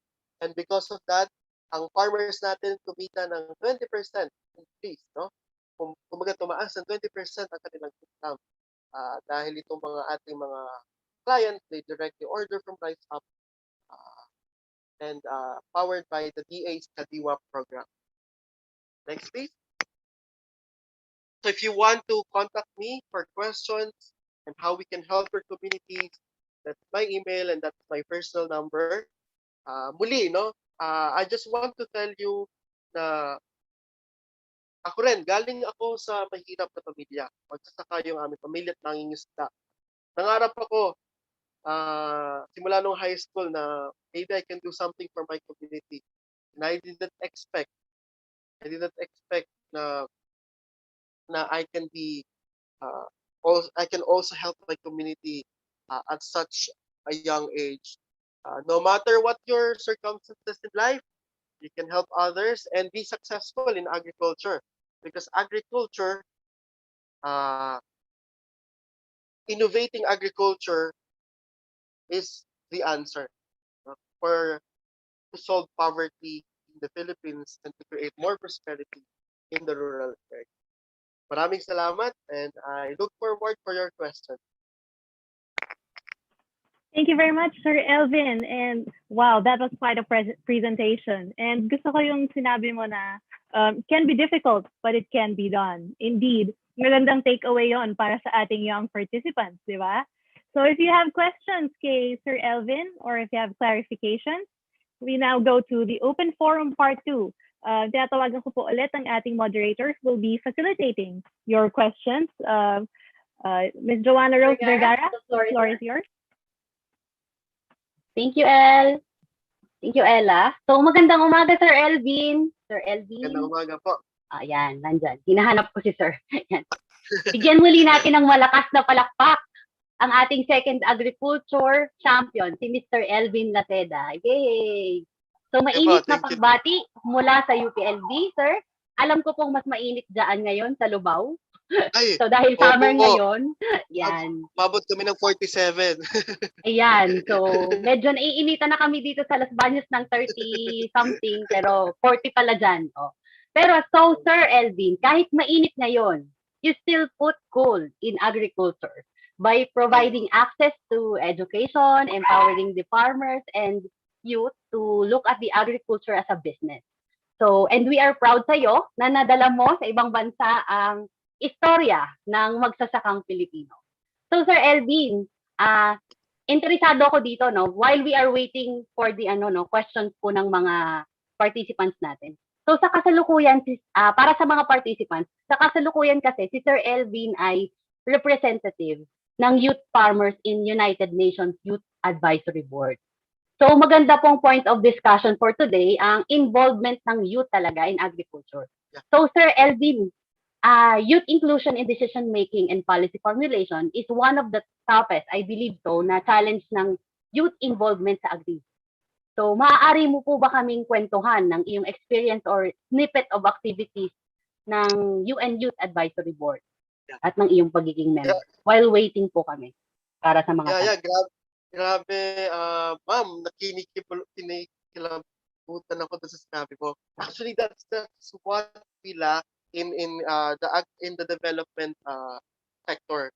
How can young people, especially those who are in rural areas, can raise their voices in decision making? Kasi not everyone, although a lot of young people are connected via social media and the internet, not everyone in the rural areas can access the internet.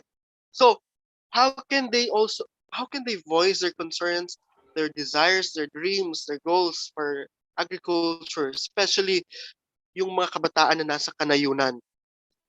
Actually, that's my mandate, being part of the UN Youth Advisory Board. We're very new. We started in February, and it is my personal commitment to the young farmers to be their voice in the advisory board. And I'm actually, what do you call this? Willing to work to create platforms on how we can listen to the voices of young people. I've talked with the Department of Agriculture on reviving and strengthening 4-H clubs, because 4-H clubs can be great avenues for young people to participate in governance, and also SK councils, They can make kulit of their SKs. Kasi that's your nearest access to policy making, your SK. So if SK. you're Opo. listening now, if you're listening right now to all young people who are in Danayon, mga kanayunan, kulitin ninyo yung inyong mga SK kasi they have projects for livelihood program, and then yon sa ilalim ng livelihood program may agriculture doon. So you can tell them to uh, allocate funds for agriculture projects. And also most importantly for each club talaga. Ako yun I'm giving my time for that so that we can work with different 4-H clubs in the Philippines. Kasi 4-H clubs, it can be out of school, in school youth, in agriculture.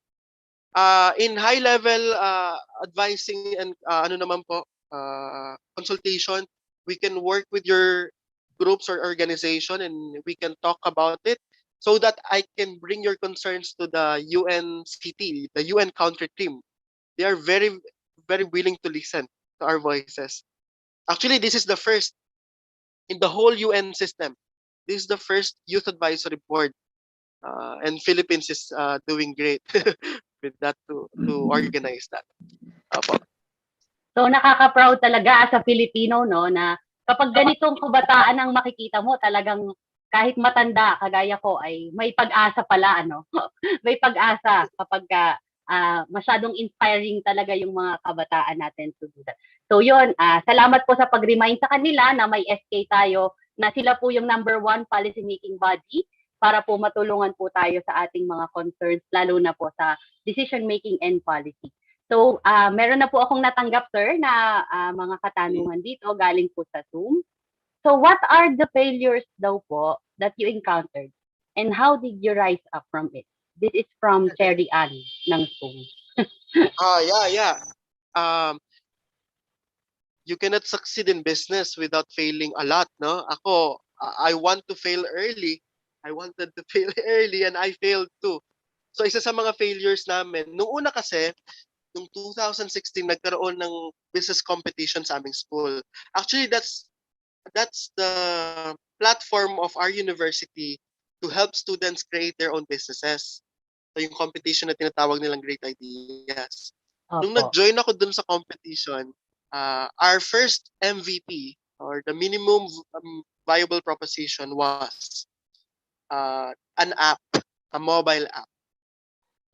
So ang naging realization namin nun, okay, the mobile app can solve all farmers' problem magically, no? And instantly. So we thought and we invested money on that, developing that app. But we didn't understand nung una na we need to create an awareness first and digital literate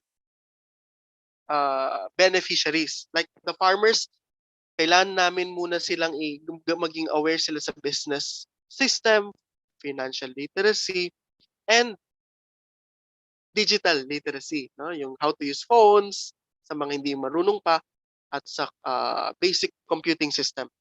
So, yun hindi namin una na-realize and we spent maybe $2,000 with that. And that's a failure on my part. But I've learned because of that failure. And ngayon lang namin ilo-launch yung aming pinakabagong app after 2 years, no? So if you Congratulations, sir, sa app nyo. Thank you po. If you have a business concept, huwag kayo ding masyadong magmadali, no? Minsan, yung una nyong naisip, hindi pala yun yung end na magiging business model nyo. Kailangan nating mag-pivot, no? Sa business may tinatawag tayong pivoting. So, maaring yung original idea mo, it will not work, but test it, no? You need to prove it and then create a model, pilot, so that you can see if it's working or not, and then when you learn, you can improve it. And now we're improving, and I'm glad that I'm actually proud that I failed during that time, and now I can say that I learned from that failure. Okay. Sir, follow-up lang po ito regarding dun sa unang topic nyo na sinabi kanina. Madami po kasi kami ngayon, galing po ito sa Zoom. So, sir, Sir Elvin, madami po kasi sir ngayon halos online platform. So, ito po yung means nila for capacity building activities and even market linkage are done online. So, what are the strategies po to reach out to the upland or rural communities na wala pong internet access? If intended po nila na to expand yung assistance para sa mga rural areas. Yeah, we're also concerned about the upland communities, no? Actually, Paquibato district is an upland community in Davao, and also in Pampanga we have an upland community in Florida Blanca, at marami tayong mga kapatid na mga Aita, no? Doon. So, we cannot do it alone because we cannot build towers for connectivity, di ba? That's why we work closely with the local government and also the Department of ICT, because there are programs in the government right now wherein they can provide free public Wi-Fi or access in public areas for farmers. However, private citizen-led project is also can also work. Like for example, sa Rise Up, dahil walang connectivity sa ibang lugar na aming pinupuntahan, we create centers of strength, no? What we call centers of strength. Yung area na yon, siya yung pinakamalapit sa lahat ng mga members, and then yun yung we work with the leaders, kumbaga we delegate tasks. And then dahil hindi pa namin mapilit ngayon na may connectivity, sa lahat ng oras at sa lahat ng lugar, yun yung ginagawa namin. So, yung operations namin, nilalapit namin sa pinakamalapit sa mga farmers, and then we work directly with someone in the area na may means to transport or have mobility. Pero we are working directly with the government to identify those areas na nangangailangan ng connectivity. Kasi nga si Rise Up, we don't have the means to build connectivity. But it can be done. Not now, Can but be in the done, future. sir, no? Thank you, sir. And then also from Zoom po, may tanong po sila. Actually, parang naghihingi sila ng advice. Can you give more advice, sir, on ways to convince more youth to pursue agriculture, jobs, and courses? Yeah. Let's believe it or not, syempre, ang una talagang concern based on survey din and studies is the profitability of agriculture. If they know that, if us young people, kasi lalo na ngayon may pandemic, we need to feed our families, we need to survive, right? And gusto ng kabataan na there is an opportunity to grow, di ba, sa career natin. First, we need to address profitability. I can tell you 100% there is money in agriculture. You just need to know which part of the value chain you want to engage. Anong parte ng value chain? Kasi ang value chain iba-iba, no? From production, processing, may distribution, may retail, may export, may basta marami, no? Maraming part ang value chain. Ngayon, saan mo gusto doon? At saan mo mas nakikita na you can use your skills, no? And I tell you, I testify from my experience na sa unang mga taon siguro may mga losses, pero after that there is profitability in agriculture. Second, there is nobility in farming. No, wag nating sasabihin na ay farmer lang ako, or yung tatay ko farmer lang, nakakahiyang ipagmalaki. No, you need to be proud that you are a farmer. We need to professionalize farming, no? At minsan din kasi sinasabi ng magulang natin, oh mag-aaral ka, sige kahit anong kurso, magpapagod kami, wag ka lang magsaka. So, may mga ganyan nangyayari. Dito ako darating sa punto na sasabihin ko sa inyo, you don't have to be in agri-based courses to help agriculture. Right now, there's a big need for digital marketing. No? Digital marketing, you can really help agriculture, like SEO, graphic designs, social media marketing. So, yun pa lang, no? Malaking tulong yun sa pagsasaka. Yung mga CPA natin, mga accounting graduate, no? You're highly needed sa farming, especially ngayon. Banks now the government now is now amending the Agri-Agra credit. That's the credit program that will enable farmers and fisher folks to access inclusive financing.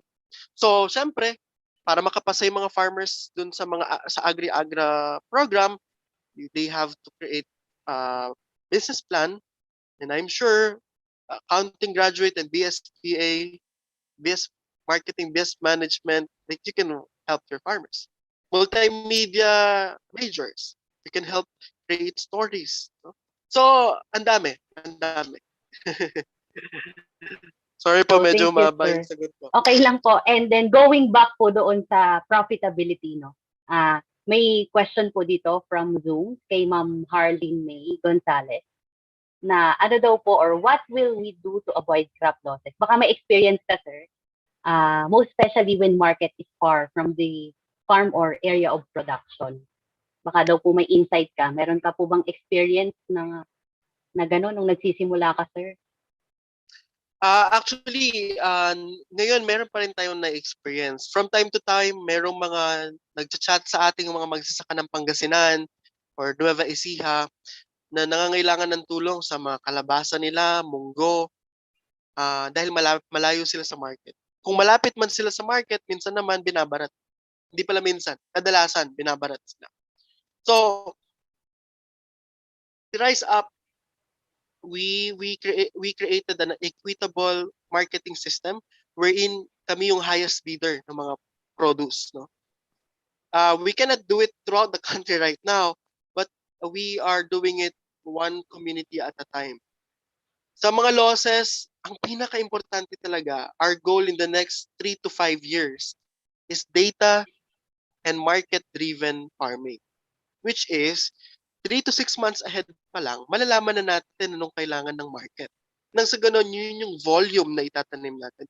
Yun yung variety na itatanim natin. Yun yung exact specifications ang itatanim natin.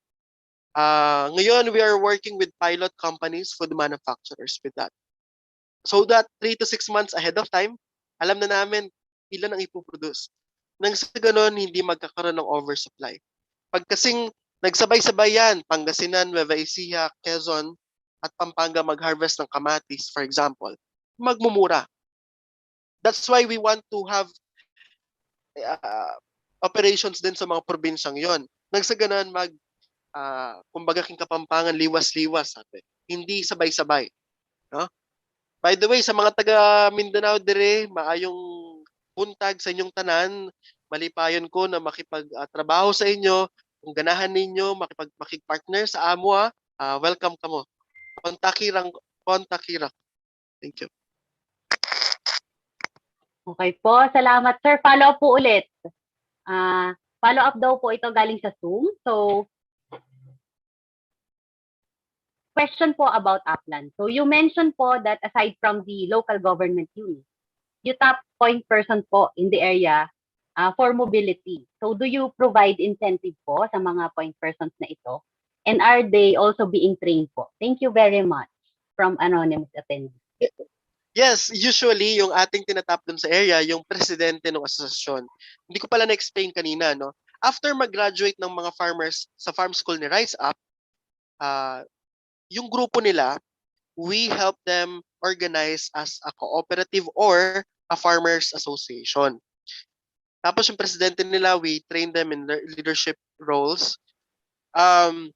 Importante na grupo sila. Ngayon kasi wala kang benefits na makukuha sa government kung individual ka.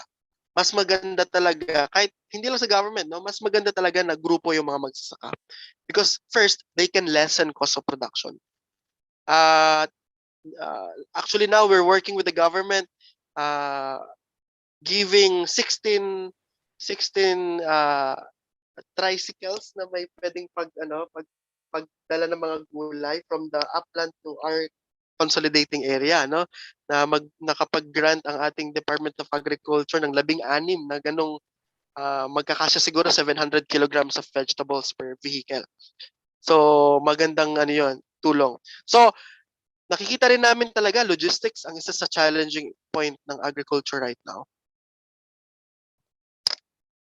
Okay. So napaka-inspiring sir no nung mga istorya na naranasan mo na narinig namin today. So sana po ay mas makarating po sa marami pa, hindi lang sa mga Pilipino ang iyo pong mga istorya tungkol sa pagbangon ng ating agrikultura. So maraming salamat sir sa time na binigay mo. So and last sir, message mo para ihikayatin po itong ating mga youth para po magtuloy sila ng pagkuha ng agriculture as a major. Po? Yeah. Sa mga nagme-major ngayon ng agriculture, I commend you, no? Kung pwedeng nga ihag ko kayong lahat, I'll do it. Kasi you're kumbaga rare species, no? Kasi 3% lang ng lahat ng college students sa buong Philippines ang nag-aral ng agriculture. And isa ring pakiusap ko, sana wag muna kayong mga ibang bansa after mag-graduate at tulungan natin ang Pilipinas na bumangon. Kung kayo ay magkakaroon ng empleyo sa mga munisipyo, tulungan ninyo ang inyong mga munisipyo na maging competitive yung mga agriculture technicians, no? Actually, bawat barangay sa Philippines may agriculture technicians, but sadly not all are competent. Sad to say. But we can help the Philippines become prosperous through agriculture entrepreneurship. And especially yung mga thesis ninyo. I hope yung mga thesis ninyo hindi lang nakatago sa library or nakadisplay sa library, kundi ibaba natin sa mga tao, sa kanayunan. At naway tayong lahat ay umahon at if you need my advice or if we can work in your locality, I'm very willing to help them.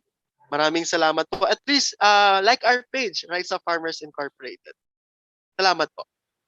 Maraming salamat, sir. So, i-quote ko lang yung ating isang anonymous attendee. So, I can sense your passion to help po and napaka-inspiring po nitong advocacy ninyo. So, kaisa nyo po ang Agricultural Systems Institute at College of Agriculture and Food Science sa inyo pong advokasya para sa ating agrikultura. Back to you, Ella. Maraming salamat po. Thank you, Thank you, sir. Thank you very much, Miss Joanna and Sir Elvin. Grabe, very inspired and engaged ng ating mga youth attendees. So, maybe if you have further questions para kay Sir Elvin, or if you have comments, so ayan, check nyo lang or punta kayo sa chat box and siguro he'll try to answer all your inquiries dahil very engaged po ang ating participants. So, this is the part na kami naman po ang magpapasalamat sa ating mga youth champions for this morning. So, we would like to the College of Agriculture and Food Science, University of the Philippines, Los Baños, College Laguna, Philippines, present this certificate of appreciation to our first youth champion of the day, Sir Arturo Talentino Jr., for serving as the resource person on the topic Magsaka Ka, Organic Agriculture for Sustainable Livelihood and Food Security during the Aggie Talk 5.0 Agriculture Youth Champions under the webinar program Rebooting Agriculture in the New Normal, held today on June 1st, 2021 via Zoom. Given this first day of June 2021 at the College of Agriculture and Food Science, University of the Philippines, Los Baños, College Laguna, Philippines. Signed by the Chair of the CAF's Webinar Committee, Dr. Pompesi Santa Cruz, and the Dean of CAF, Dr. Elpidio M. Agbisit Jr. So we present this to you, Sir Arturo, virtual na lang muna, and later on, papadala po namin sa inyo ang hard copy ng certificate. Thank you very much again for sharing with us your experiences and expertise. Maraming salamat din po Next sa naman po. lahat. Thank you very much, sir. Thank you. And last but not the least, the College of Agriculture and Food Science, the University of the Philippines, Los Baños, College Laguna, Philippines, present this certificate of appreciation to Mr. Elvin Jerome A. Laceda for serving as the resource person on the topic Finding Your Why in Agripreneurship, Young Filipinos' Power in Creating a Prosperous Philippines during the Aggie Talk 5.0 Agriculture Youth Champions as part of the webinar program Rebooting Agriculture in the New Normal, held on June 1, 2021 via Zoom. Given this first day of June 2021 at the College of Agriculture and Food Science, University of the Philippines, Los Baños, College Laguna, Philippines. Signed by the Chair of the CAF's Webinar Committee, Dr. Pompesi Santa Cruz, and the Dean of the College of Agriculture and Food Science, Dr. Elpidio M. Agbisit Jr. So here you have it, Sir Elvin. Here's your virtual certificate for now, but just like in case Arturo, we will be sending you a hard copy of this. Thank you again for inspiring our youth champions today. Thank you. This is a good. This is a great birthday present. My birthday Is it your tomorrow. birthday today, sir? Oh, No, no, tomorrow. tomorrow. Advance happy birthday. Thank you, Tomorrow. thank you. Advance happy birthday to you, sir, on behalf of all our participants and panelists. We wish you a very, very happy advance birthday. All right, so before we end our session, may we invite you again to join our last poll of the day. Go to www.menti.com and use the code 91831526. That's menti.com and 91831526. We have a question for you guys. So nakikita nyo na ba ang ating Menti screen? Okay.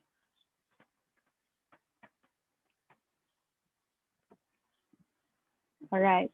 Our question for you is, actually, it's not a question. We would like to know, or if you can choose 3 words to describe your learning experience from this pilot episode of Aggie Peace 5.0. So you have 3 blanks sa inyong screen.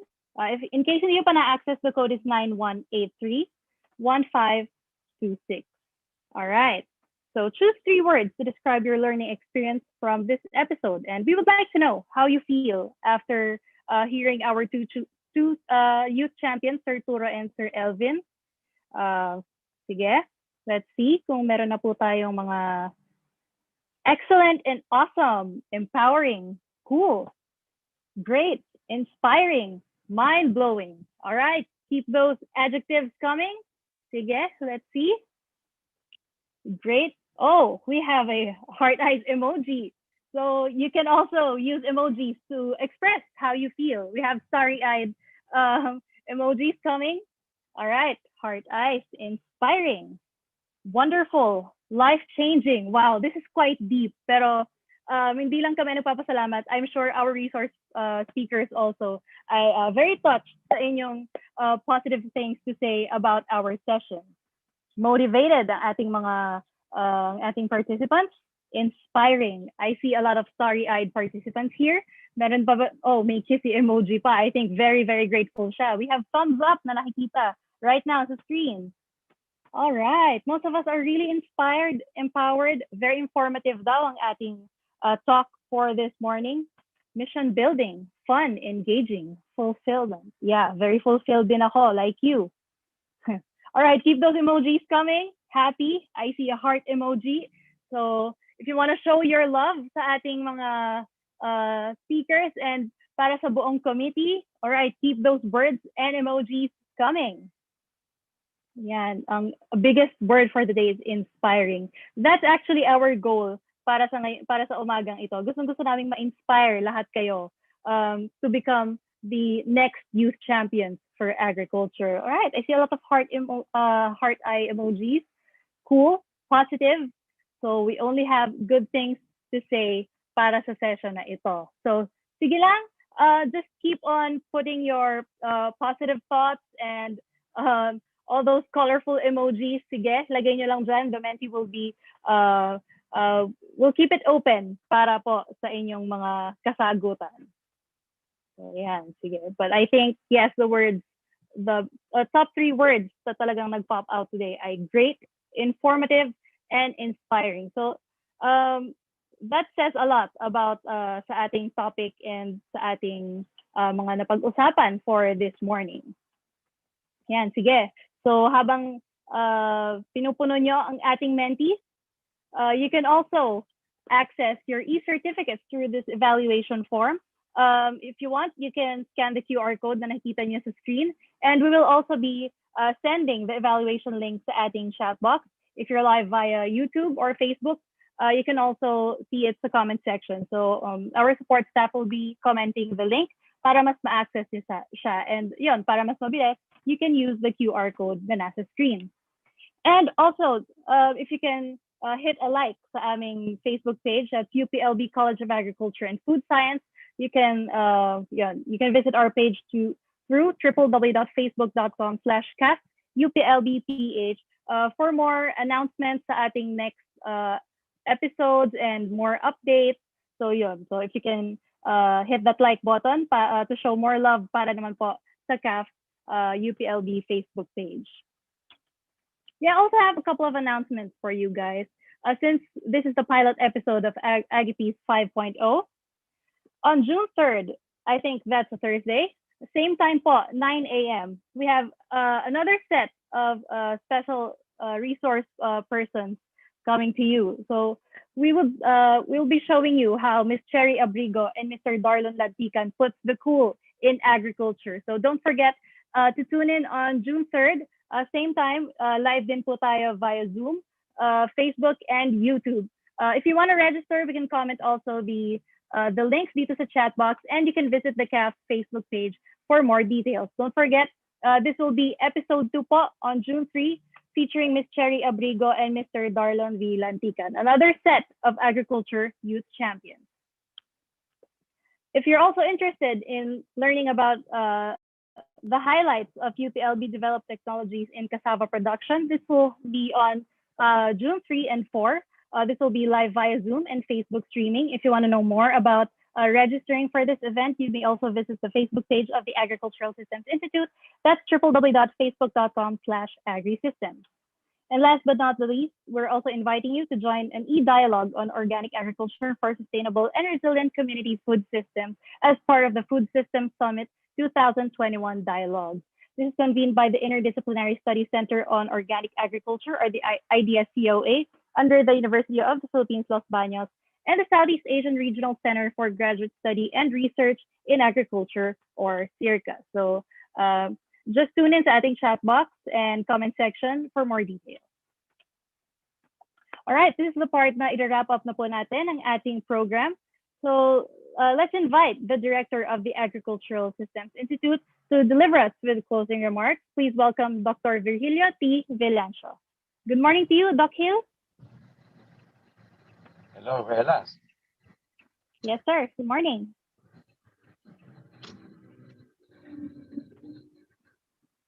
Okay. So magandang umaga po sa ating lahat. Pasensya na po at nasa transit ako. I'm going for my first bakuna at 11 o'clock. So, but anyway, in behalf of the Agricultural Systems Institute and the College of Agriculture and Food Science, nagpapasalamat po tayo sa ating mga resource person, si future Senator Arturo Talentino Jr., at saka si Elvin Lacerda. So, maraming salamat po sa napakagandang presentation niyo and the inspirations that you have provided to every one of us. And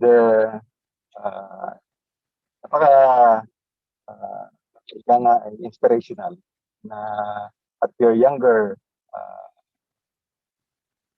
stage ay nandiyan na kayo sa ganyang status. Of course, not everyone can do that, but there are a lot of young people like you who can achieve the way you did, no? So it's good to hear na yung relevance ng partnership for their success, no?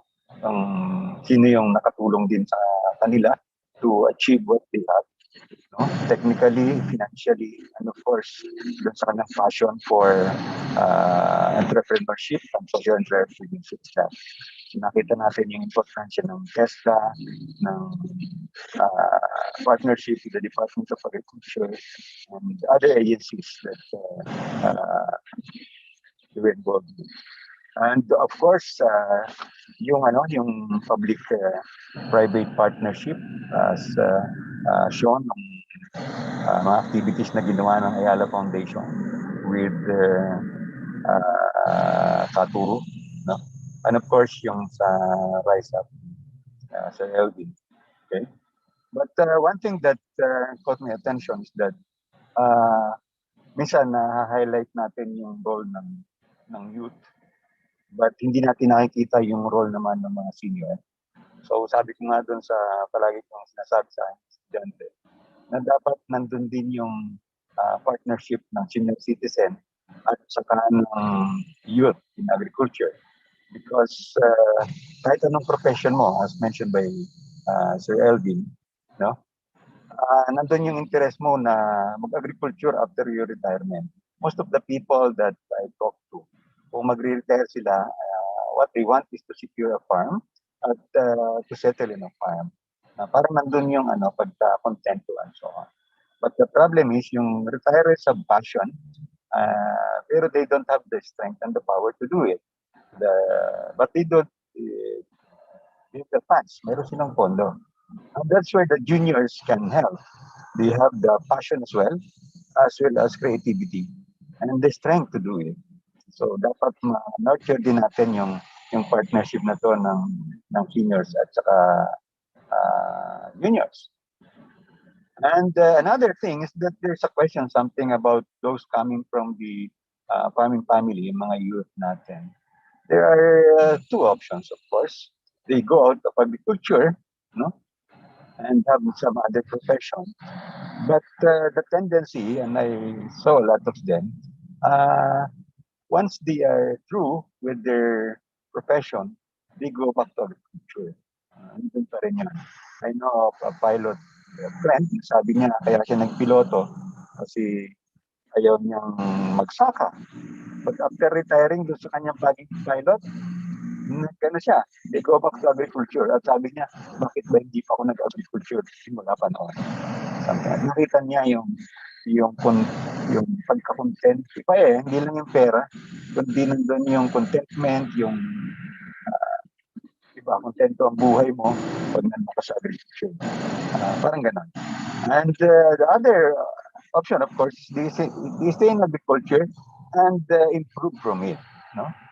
So although 57 years old na yung average age ngayon, pero hindi natin nakikita na marami rin na youth na nandun sa farming, but they are not registered as farmer. Kasi ang na-registered na farmer ay yung kanilang mga tatay, hindi yung kanilang mga anak.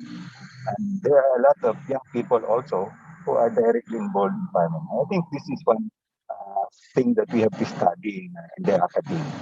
No? So they stay in agriculture and improve rural. And this is where, as mentioned by Arturo, no? Na yung training from ATI, from TESDA, and all other schools can help so that makita natin kung ma-stir natin yung innovativeness and creativity of these young people. And I like yung sinabi ni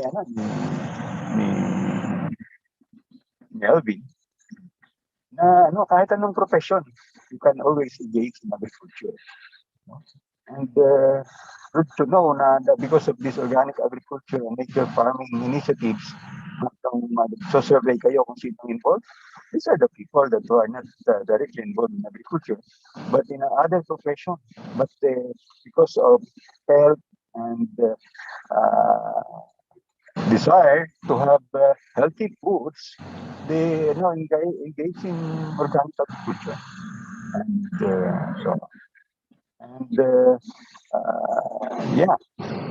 I'm glad that Sir Arturo and Sir Elvin able to convey all these messages in this webinar.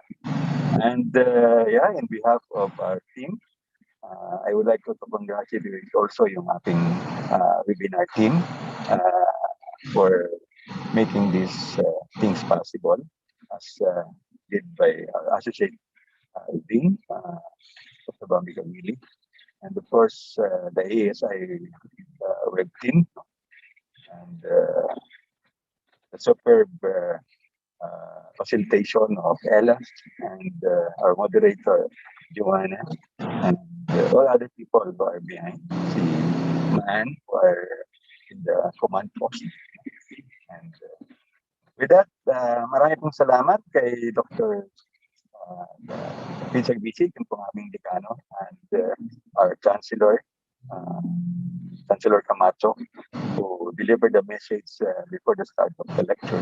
And I think all those messages really summarizes all the things that we're doing right today. Yun na po, at magandang buhay po sa ating lahat. Maraming salamat.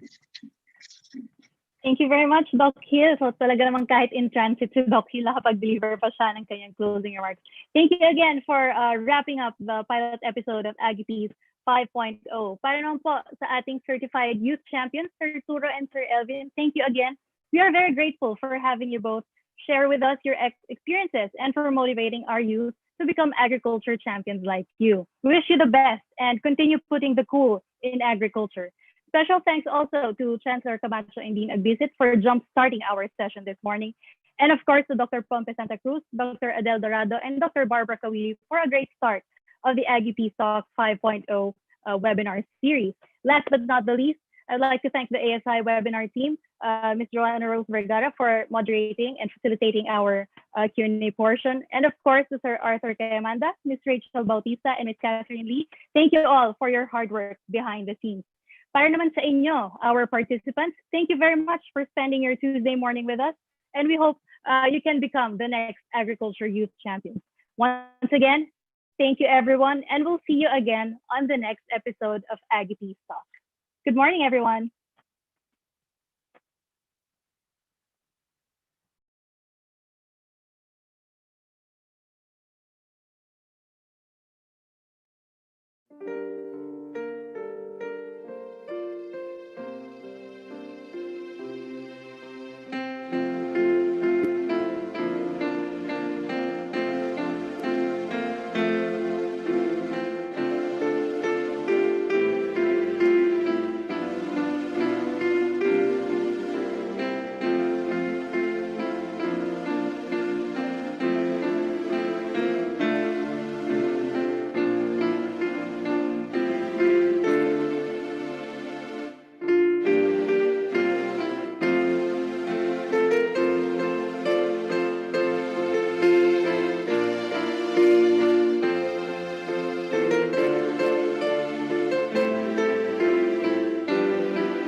Salamat po. Thank you po. Congrats, Thank team. you. Congrats, team. Thank you po. Thank you, Turo. Yung isang page. Yes. Nice start. Thank you, Sir Arturo. And Elvin, maybe she's out. Salamat po. Bye-bye po. Salamat. Bye-bye. Ma'am B, stay tayo. Ma'am B and Kat. Okay, sure. Yes. Maghihiwalay. Ella, thank you very much. Ang galing-galing naman. Thank you po.